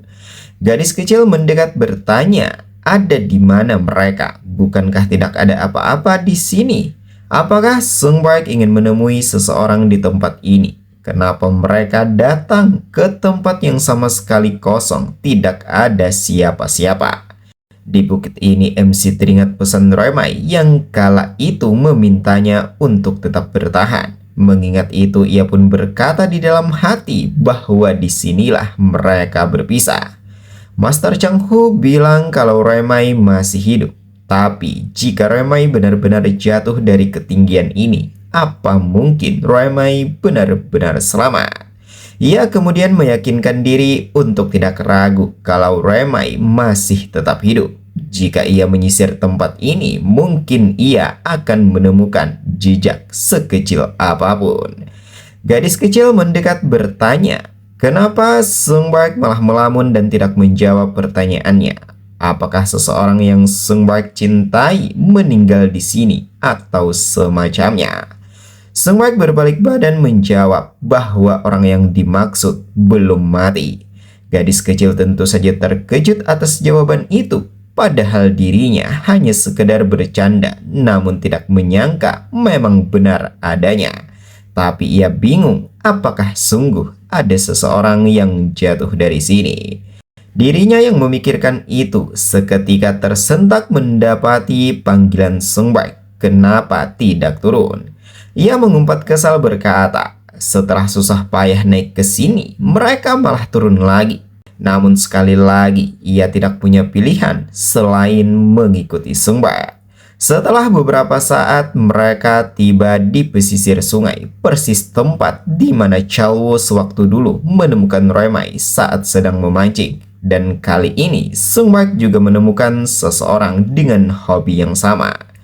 Gadis kecil semakin bertanya-tanya, apa benar Sung Baek berniat menyisir seluruh sungai? Apa sebenarnya yang sedang Sung Baek cari? Di sisi Sung Baek sendiri, ia mendekat kepada pengguna kail lalu bertanya tentang seorang perempuan yang menggunakan anak kalung yang diperlihatkan. Namun sayang, pemancing itu tidak mengetahuinya. Waktu berlalu, malam hampir tiba. Mereka terus bergerak tiada henti hingga si gadis kecil mengeluh menanyakan apakah mereka tidak bisa beristirahat sekarang. Sung Baek pun menjawab bahwa belum waktunya. Dengan wajah yang lelah, gadis kecil menyampaikan kalau ia sudah sangat mengantuk. Tepat setelah pernyataan itu, ia pun tertidur.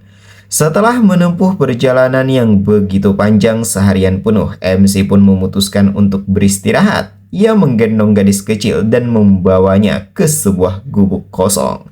Setelah masuk ke dalam gubuk itu, ia menilai kalau tempatnya masih bagus. Ia khawatir kalau mereka harus tidur di alam terbuka. Namun untungnya ada rumah kosong di dekat sini. Dengan begini, setidaknya mereka bisa melewati malam. Ini adalah tempat tinggal Chalwo sewaktu mengembara, sekaligus tempat di mana ia merawat Roemai. Namun siapa sangka tidak jauh dari gubuk itu terlihat beberapa orang sedang mengintai. Tidak lain adalah kelompok Ma Jongho yang berencana menangkap Sung Baek. Pria botak bertanya, haruskah mereka menyerang sekarang? Bawahan setia Jin Jujeong menjawab, tidak, mereka akan bergerak sesuai rencana. Kembali di keberadaan MC bersama gadis kecil yang tengah tertidur lelap. MC menilai bahwa gadis kecil pasti benar-benar kelelahan. Serangan tidur mendadak gadis kecil memang sudah jauh berkurang, tapi kali ini gadis kecil benar-benar tumbang.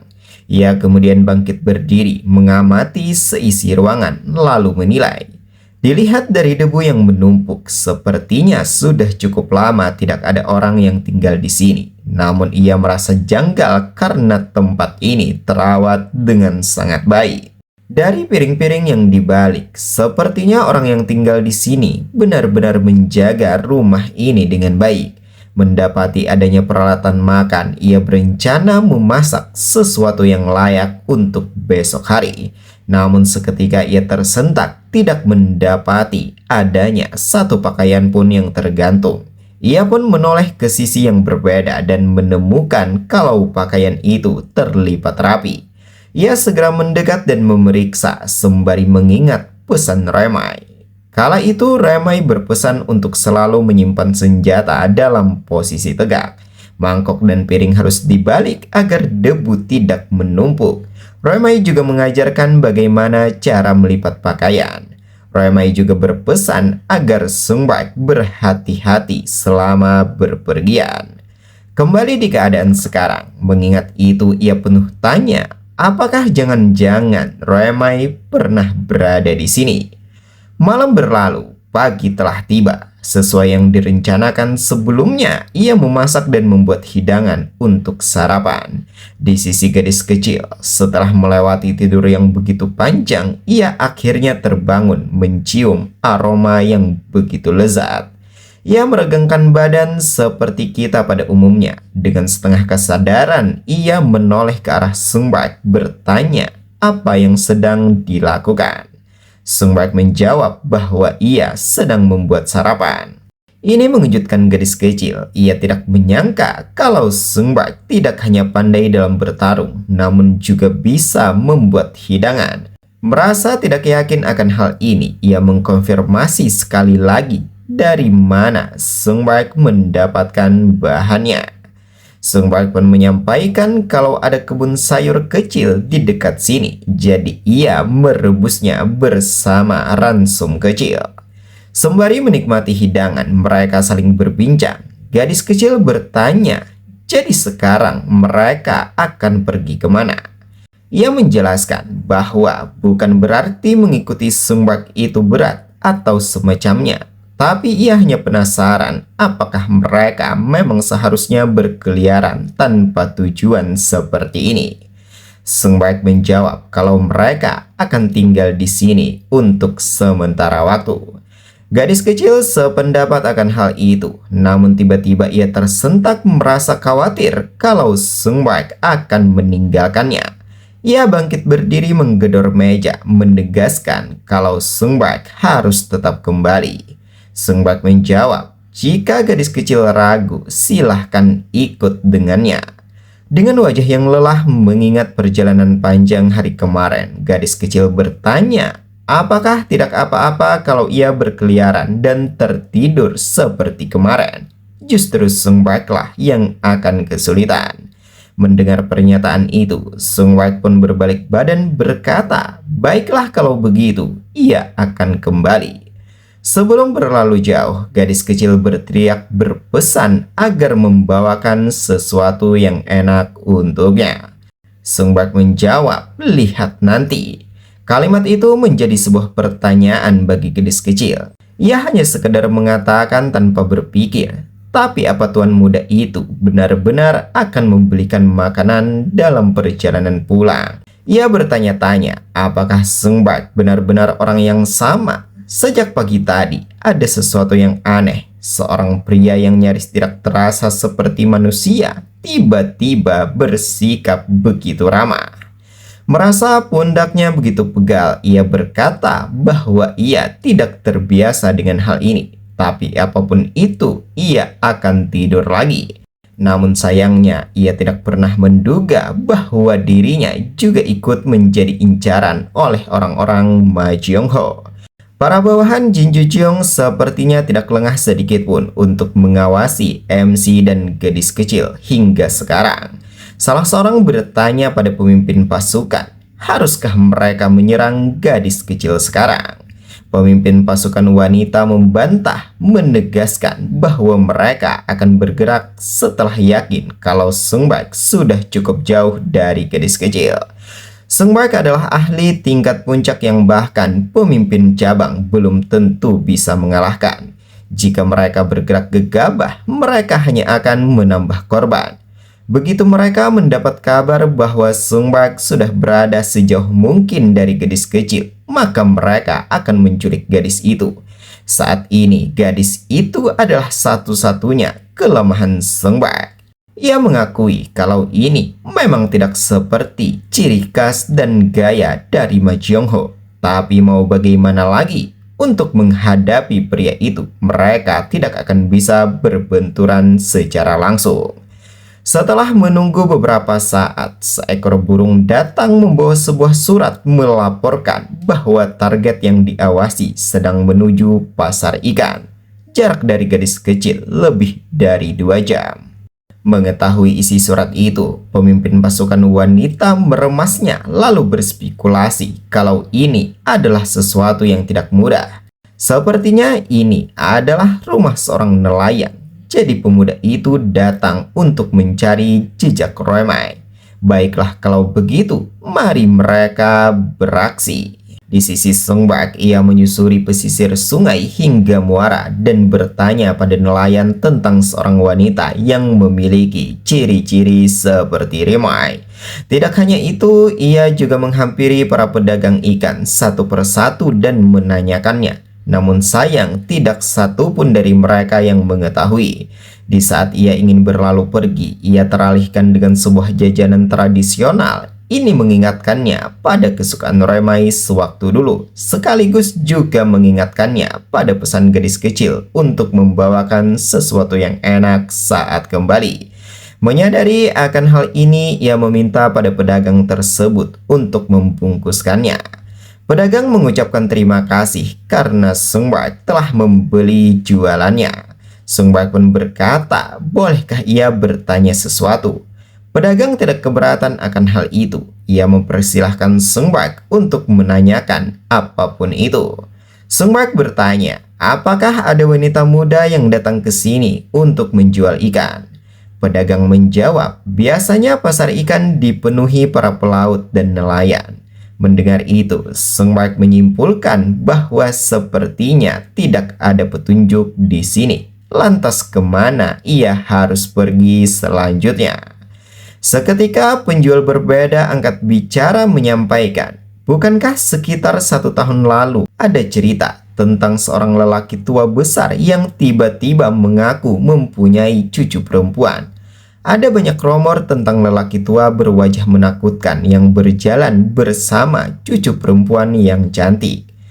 Pedagang Tanghulu mengingat itu dan membenarkannya. Ia hampir lupa karena lelaki tua besar itu tiba-tiba menghilang sekitar 1 tahun yang lalu. Sung Baek tentu saja tersentak. Ia berkata di dalam hati bahwa ia menemukannya. Waktu berlalu, malam telah tiba. Setelah mendapatkan informasi yang dicari, ia bergegas kembali.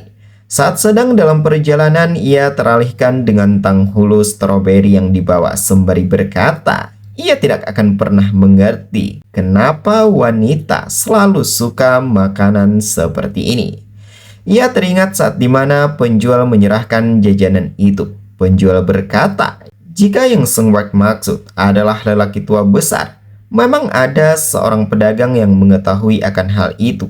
Tapi sayangnya pedagang itu tidak keluar hari ini. Sebaiknya Sung Baek kembali lagi besok hari. Sung Baek menjawab, baiklah. ia akan kembali lagi. Dengan wajah yang murung, ia melangkah dengan pelan, menahan rasa kesal pada intuisi dirinya yang sudah tidak sabaran.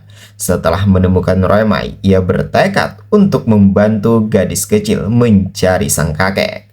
Setelah beberapa saat menempuh perjalanan panjang, tiba-tiba tanghulu stroberi yang ia bawa terlepas dari genggaman. Matanya terbelalak melihat gubuk yang ia singgahi dikelilingi oleh para mayat. Ia berjalan dengan hati-hati penuh pengamatan hingga menyadari bahwa para mayat adalah orang-orang Ma Jiongho. Ia tidak menyangka mereka terus melacaknya selama ini. Sungguh para bedebah yang gigih. Di saat ia masuk ke dalam gubuk, ia menemukan sebuah kertas tertancap rapi di dinding oleh dua pedang. Kertas itu bertuliskan Lembah Haryong, markas utama Ma Jiongho. Ia pun berspekulasi bahwa ternyata orang-orang Ma Jiongho berniat memasang jebakan dan menunggunya di sana. Kalau begitu, gadis itu pasti masih hidup karena memiliki nilai sebagai sandera.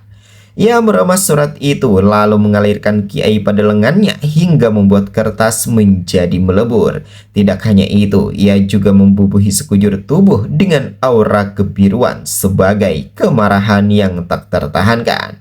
Ia berkata di dalam hati bahwa petunjuk tentang Roemai sudah tepat di depan mata. Tapi ia tidak bisa membiarkan nyawa orang tak bersalah menjadi korban hanya karenanya. Sebab itu ia harus menyelamatkan si gadis kecil. Ia kemudian mengeluarkan sumpah serapah bahwa Ma Jiongho adalah sampah kotor. Mereka telah membuang satu-satunya kesempatan untuk tetap hidup. Malam berlalu, pagi telah tiba. Tampak ia menumpuk mayat-mayat Ma Jiongho dan membakarnya. Ia menatap pada api yang berkobar dengan sinis lalu berkata, "Tunggu ia Ma Jiongho. Jika yang mereka inginkan adalah lenyap, maka akan ia kabulkan keinginan itu dan menghapus kalian sepenuhnya." Ia melangkah pergi secara pasti tanpa keraguan sedikit pun, bermaksud untuk menyelamatkan gadis kecil sekaligus meratakan orang-orang Ma Jiongho dengan tanah. Di sisi lain, di sebuah hutan yang rindang, tampak keadaan tidak sedang baik-baik saja. Sekumpulan pasukan sedang bergerak dengan sebuah misi, yaitu memburu Chao Shirin dan No Hogwan. Kepala pasukan memerintahkan agar semua bawahan segera berpencar. Regu ketiga cari di sisi kiri, sedangkan regu kedua cari di sisi kanan. Jika di antara mereka menemukan orang yang dicari, jangan ditangkap, tapi kepung terlebih dahulu.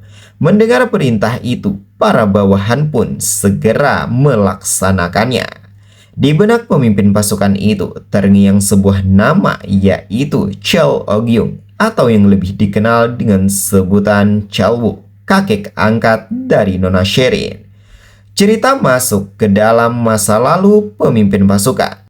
Di sebuah tempat kediaman dari orang-orang Zhengzhou, korek Stockgate. Kala itu pemimpin pasukan sedang memangku ketua klan yang sedang terluka parah akibat ulah Chalwu menggunakan pedang Hoya. Ia berulang kali memanggil nama ketua kultus, namun sayang pemimpin kultus itu tak kunjung memberikan jawaban.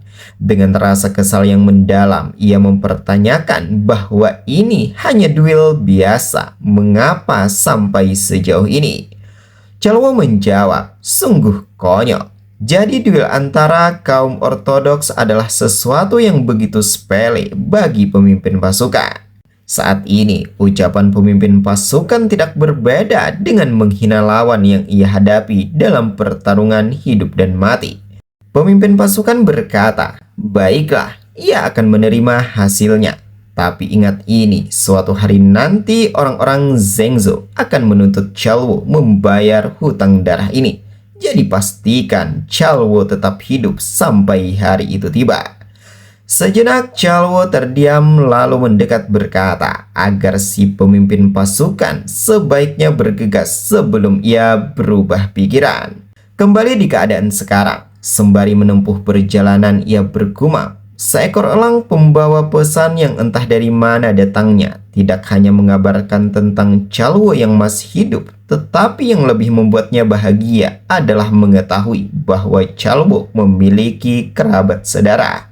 Sejak awal, meski jika seluruh orang-orang Zengzou menyerang sekaligus, ia tetap tidak akan mampu melenyapkan Great Demon Emperor nomor 1 di bawah langit.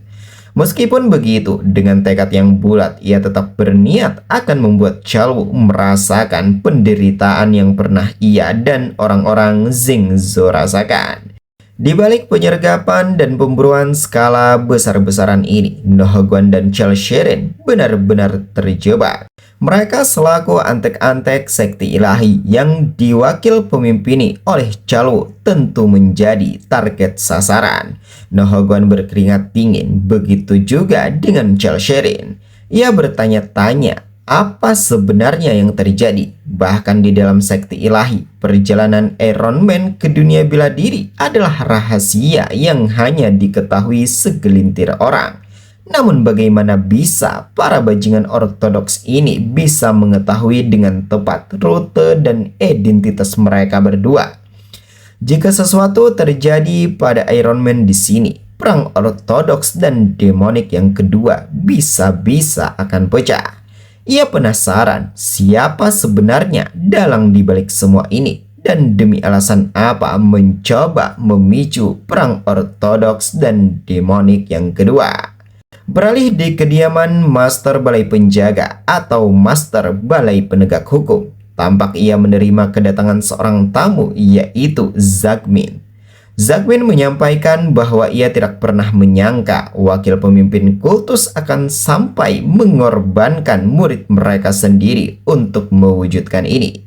Yu Jungsin menimpali. Ia rasa ia tidak pernah menduga bahwa ia sendiri selaku sang senior sekti akan memanfaatkan Chalwo demi merebut kekuasaan. Bukankah benar begitu, wahai tuan muda ketiga?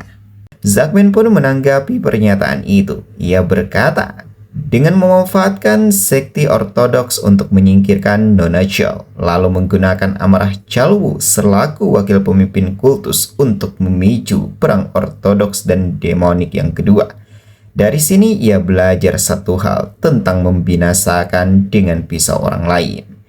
Jongsin menyambung, dibandingkan dengan rencana Zagmin yang menggunakan Jihenpei untuk merebut Nona Sherin, lalu mengendalikan wakil pemimpin kultus, bukankah strateginya jauh lebih manusiawi?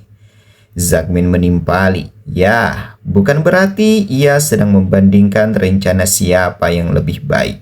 Tapi pada titik ini, posisi mereka bukankah sudah berbeda?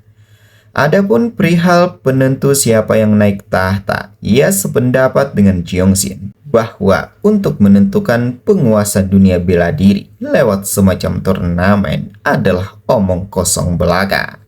Agar mereka tidak menari mengikuti irama dan tipu daya kotor para bajingan ortodoks itu, orang-orang seperti mereka berdua maupun yang sejalan lainnya yang benar-benar peduli dengan sekti ilahi harus bersatu. Bergabunglah dengannya, ia akan membantu mewujudkan apa yang Jongsin inginkan. Jongsin menimpali, apakah Zagmin meminta agar ia meminjamkan kekuatannya untuk mendudukkan Zagmin di kursi pemimpin kultus? Zagmin menjawab, seperti yang ia harapkan, ia menyukai cara Jongsin dalam menangkap inti persoalan dengan cepat. Jongsin menegaskan bahwa sejujurnya sekalipun Zagmin menjadi wakil pemimpin kultus, selama wakil pemimpin kultus saat ini masih hidup, maka tujuan Zagmin tidak akan pernah tercapai. Ia menjelaskan bahwa wakil pemimpin kultus adalah tembok benteng sekti ilahi. Chalwo adalah perisai yang menghalangi musuh-musuh mereka, sekaligus juga mencegah mereka berdua melangkah ke dataran tengah. Ia kemudian bertanya apakah tuan muda ketiga Zagmin memiliki rencana untuk meruntuhkan benteng itu. Dengan sebuah senyuman mengejek, Zagmin memuji seperti yang diharapkan dari Master Balai Penegak Hukum. Ye Jongsin sungguh memiliki pengamatan yang tajam. Jika benteng itu tidak bisa diperbaiki, bukankah mereka berdua hanya perlu membiarkannya runtuh dengan sendirinya? Yoo Jong-shin pun mengkonfirmasi apakah Zagmin berniat membuat wakil pemimpin kultus turun dari jabatan atas kemauan sendiri. Zagmin berbalik badan menjelaskan, bayangkan jika para penganut mengetahui bahwa sumber sejati kekuatan bela diri wakil pemimpin kultus, bahwa Great Battle General Buddha Head dari Fumwi, Lord of Benzo, sebenarnya adalah orang yang sama dengan wakil pemimpin kultus. Menurut Jong-shin sendiri, apa jadinya? Cerita kembali pada orang-orang Zengzo yang telah mengetahui keberadaan Nohogwan dan Shal Sherin dan sempat berduel. Salah seorang berkata bahwa mereka harus menangkap pelakunya dan mendapatkan persetujuan apapun yang terjadi. Di sisi Nohogwan, ia mengumpat kesal mendapati jumlah musuh terus bertambah. Ia bertanya-tanya sebenarnya berapa banyak yang bersembunyi di sini. Setelah berlari begitu jauh dengan adanya beban tambahan, tentu saja menguras banyak tenaga. Ia mulai mengeratkan gigi menyadari bahwa luka dalamnya semakin parah. Jika ini terus berlanjut, ia akan mengalami Ki Deviation. Dengan wajah yang berkeringat, ia sedikit melirik dan sekali lagi menyatakan bahwa luka dalamnya tidak bisa disepelekan dan ia akan mengalami penyimpangan Ki jika keadaan terus-menerus seperti ini. Ia harus memulihkan Ki dan aliran cairan merahnya secepat mungkin. Di sisi orang-orang Zengzo merasa sedari tadi tidak dapat mengejar Nohogwan, mereka memutuskan untuk menggunakan jaring perangkap surgawi dan mereka pun melemparkannya bersama-sama berharap dapat menghentikan langkah Nohogwan. Nohogwan yang menyadari ini tidak tinggal diam. Ia segera memutar pedang bermaksud untuk menghancurkan jaring itu. Ia mengejek bahwa ini hanyalah jaring sampah. Ia tidak menyangka bahwa para musuh menggunakan formasi jaring yang biasanya hanya dipakai oleh para pecundang kelas 3. Namun siapa sangka di saat ia menebas perangkap itu, jaring bukannya terputus tapi malah menyangkut di pedangnya. Orang-orang Zengzo berkata bahwa mereka menangkap pelaku. Mereka kemudian melontarkan bahwa percuma saja memotong jaringnya karena jaring ini adalah artefak suci yang ditenun dari benang ulat sutra surgawi. Mendengar itu, Nohogwan menyimpulkan kalau ini adalah sutra yang hanya dibuat dari benang yang dipenuhi aura, dikenal sebagai sutra terkuat di dunia. Ia mengakui kalau jaring ini tidak bisa dipotong kecuali dengan baja Ki atau Divine Weapon. Ini sungguh sial. Salah seorang dari mereka bergegas sembari meminta pada pengguna jaring untuk menahan dengan erat karena ia akan mengakhiri Nohogwan. Nohogwan sendiri semakin panik, namun tiba-tiba sebuah suara terdengar meminta untuk menggunakan Hoya. Pemilik suara tidak lain adalah Sherin. Dalam keadaan letih, ia menyampaikan bahwa dengan menggunakan Hoya, maka benang sutra surgawi itu akan bisa dipotong. Bisa disaksikan kalau pendekar dari Zengzo telah berada di udara mengayunkan pedang sambil memaki, "Binasalah, wahai sampah sekti demoni." Sebelum tebasan itu mendarat, ia terkejut mendapati Nohogwan telah berpindah posisi. Tidak lain adalah menarik pedang Hoya sesuai yang Sherin minta dan dengan segera menebaskannya ke arah si pria. Sekarang keadaan berbalik. Si pria yang sebelumnya bersikap jumawa seketika tak berdaya dalam kondisi tidak bernyawa. Dengan nafas yang tersengal, sejenak Nohogwan terheran. Ia tidak menyangka kalau pedang ini memiliki ketajaman yang luar biasa, bahkan mampu memotong benang terkuat di dunia seolah seperti kertas. Dengan weapon sekelas ini, pedang ini bahkan bisa menghadapi seorang master Ki Baja. Menyadari akan hal ini, ia segera bersiap memasang kuda-kuda bermaksud untuk mengakhiri semuanya sebelum bala bantuan ikut campur. ia akan menghabisi orang-orang ini dengan cepat dan segera kembali.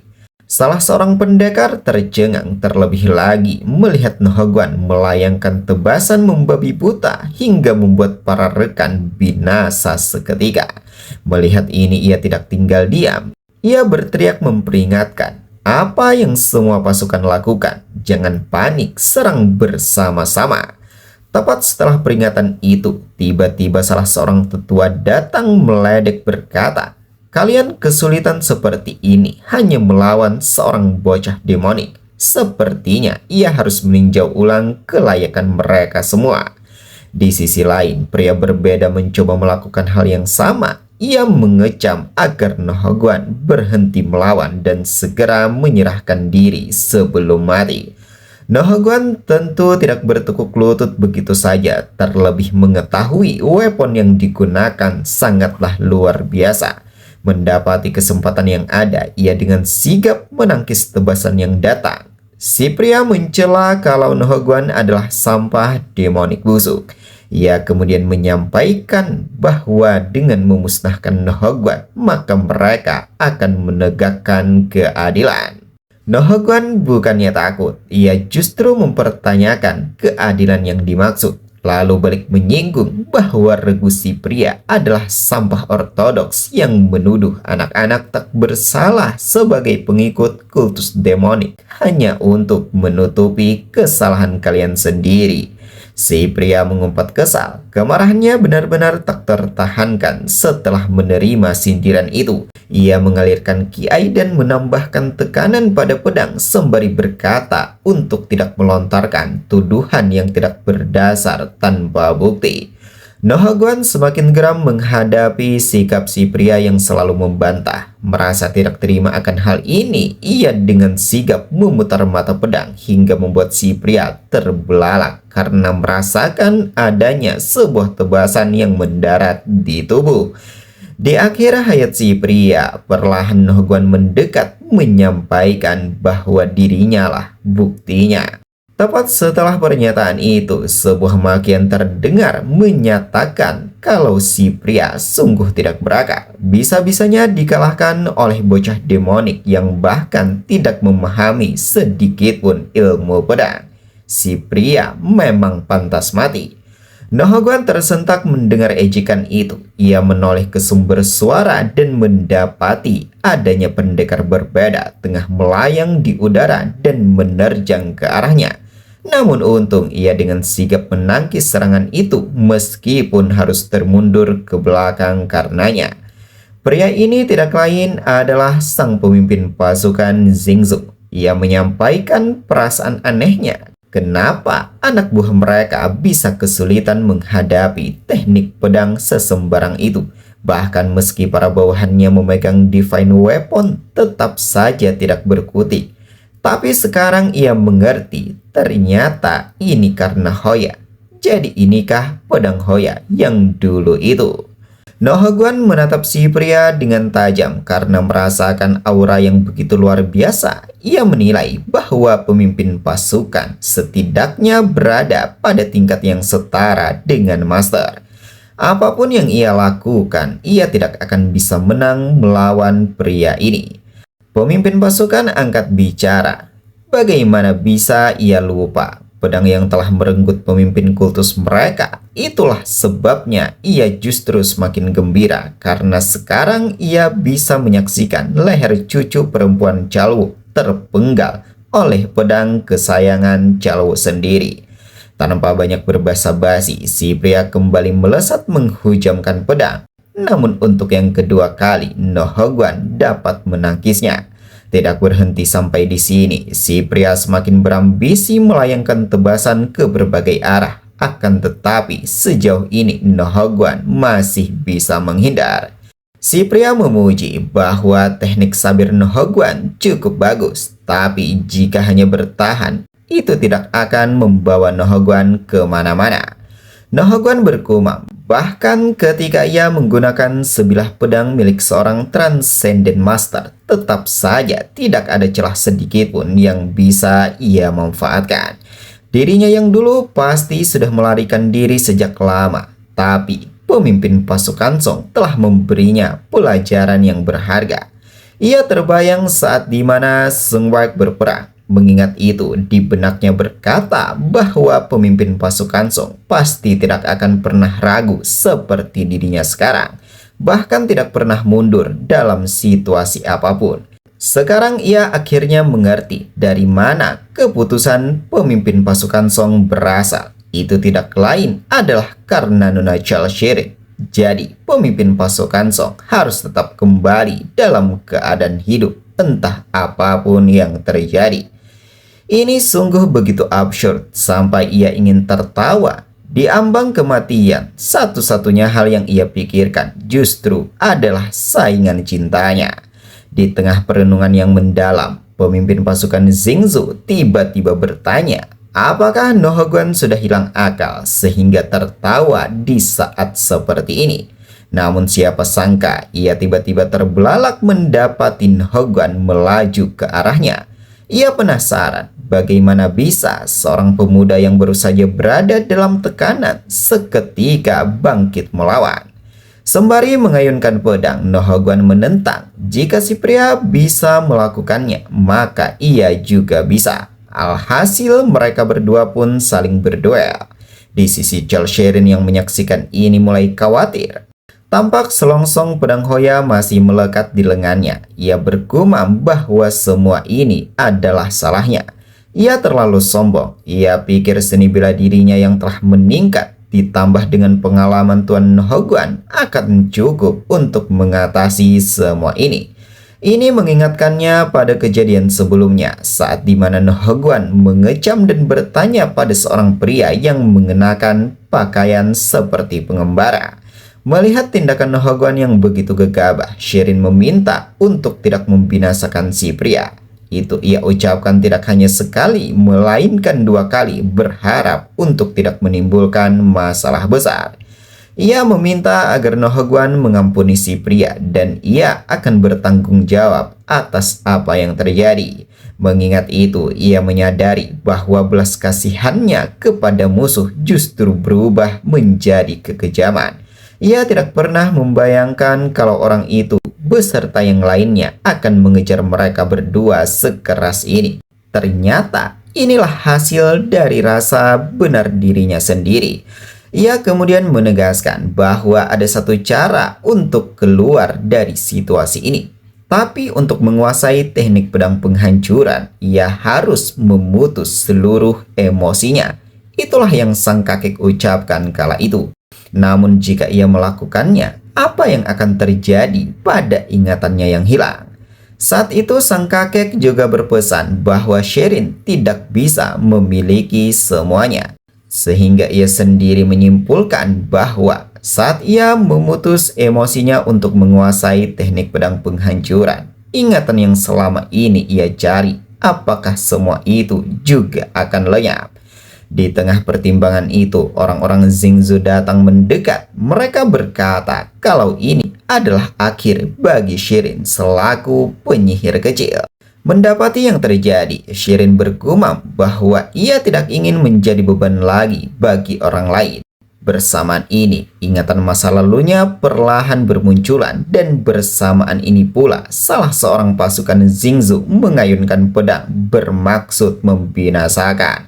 Sekarang Shirin benar-benar pasrah, tidak lagi dapat melakukan perlawanan. Ia berkata di dalam hati, selamat tinggal semua kerinduannya.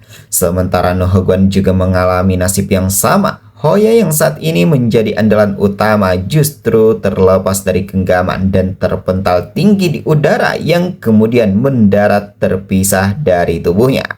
Ia tersungkur menandai ketidakberdayaannya dalam menghadapi pemimpin pasukan Xingzu. Sedangkan pria itu sendiri perlahan berjalan ke arahnya berkata, bocah kultus demonik ini bisa menggunakan seni bela diri militer. Sungguh menakjubkan. Di saat jarak sudah sangat dekat, ia menghunuskan pedang sembari bertanya, apakah masih ada lagi yang bisa Nohogwan tunjukkan? Nohogwan tidak menjawab, ia hanya batuk dan memuntahkan cairan merah, pertanda bahwa luka dalamnya sangatlah serius. Melihat darah yang keluar dari mulut, ia menyadari kalau kondisinya benar-benar terluka parah. Ia juga tersadar bahwa untuk menghadapi seorang Transcendent Master memang bukan sesuatu yang bisa dilalui hanya dengan keras kepala. Ia kemudian menghentikan gumamnya lalu memandang ke arah si pria sembari meminta maaf kepada Sung Baek selaku pemimpin pasukan Song karena ia tidak dapat menjaga Roemai dan tidak bisa menjadi seperti diri Sung Baek. Di tengah rasa bersalah dan keputusasaan itu, si pria menilai bahwa kerusakan dalam tubuh Nohogwan sangatlah parah, bahkan tidak akan bisa memegang pedang lagi. Akan mudah baginya untuk mengambil kepala Nohogwan bahkan saat ini juga. Namun sebelum itu, ia terlebih dahulu melirik ke arah Hoya lalu meneruskan kata-katanya. Ia meminta agar Nohogwan jangan berpikir akan mati semudah itu. Wahai binatang demonik, Nohogwan akan menyaksikan tubuh Tuan Nohogwan dicincang berkeping-keping oleh Hoya, dan setelah tangan dan kaki Nohogwan dipotong, maka akan ia kirim kembali ke sekte demonik bersama mayat Tuan Chalsherin yang Nohogwan sayangi. Mungkin saat itulah Chalwo akhirnya akan memahami sedikit dari apa yang mereka rasakan. Nohogwan bukannya takut. Di penghujung hayat, ia justru menimpali bahwa kemunafikan orang-orang Zingzhou memang tidak pernah berubah. Kalian menyebutnya sebagai keadilan, padahal hanya melampiaskan rasa malu karena kalah berduel melawan seorang wanita yang terluka. Kalian benar-benar kelompok yang menyedihkan. Kalian adalah orang-orang yang menutupi kejahatan sendiri dengan menuduh seorang anak yang tak bersalah sebagai pengikut kultus demonik, lalu membinasakannya. Kalian masih melakukan hal yang sama seperti dulu. Si pria tidak hanya berdiam diri, ia angkat bicara menuduh balik dengan pernyataan yang sama, lalu mencela. Seekor doki kultus demonik berbicara tentang keadilan, benar-benar menggelikan. Ia ingin tahu apakah lidah sombong Nohogwan masih akan terus berkicau. Di saat si pria ingin memungut pedang, ia dikagetkan dengan hembusan angin yang begitu kencang. Hoya yang sebelumnya tertancap di tanah seketika terangkat menyerang si pria. Namun untung refleks si pria tidak kalah cepat sehingga dapat menangkisnya. Pedang bergerak berpindah arah dan yang mengejutkan adalah menuju Nona Sherin. Pedang menempel erat di genggaman dengan sendirinya layaknya magnet ketika saling berdekatan. Tidak berselang lama setelah itu, hanya dalam sekejap mata, Sherin mampu melepaskan tebasan yang tak terhitung jumlahnya. Para pasukan yang sebelumnya mencoba menyergap seketika binasa mengenaskan. Tubuh yang tadinya utuh berubah menjadi bagian-bagian kecil yang tidak berupa, bahkan hanya menyisakan cairan merah semata. Sang pemimpin pasukan tentu saja terkejut menyaksikan yang terjadi di depan mata. Ia yang tadinya bersikap jumawa sekarang mulai takut luar biasa mengetahui bahwa itu adalah teknik pedang penghancuran. Dengan setengah kesadaran dan hilang kendali, Sherin meminta pada Nohogwan untuk tidak khawatir. Nohogwan yang melihat itu benar-benar terkejut, terlebih menyadari mata Sherin tidak lagi normal seperti sebelumnya. Sedangkan Sherin sendiri meneruskan bahwa mulai sekarang ia yang akan melindungi Nohogwan.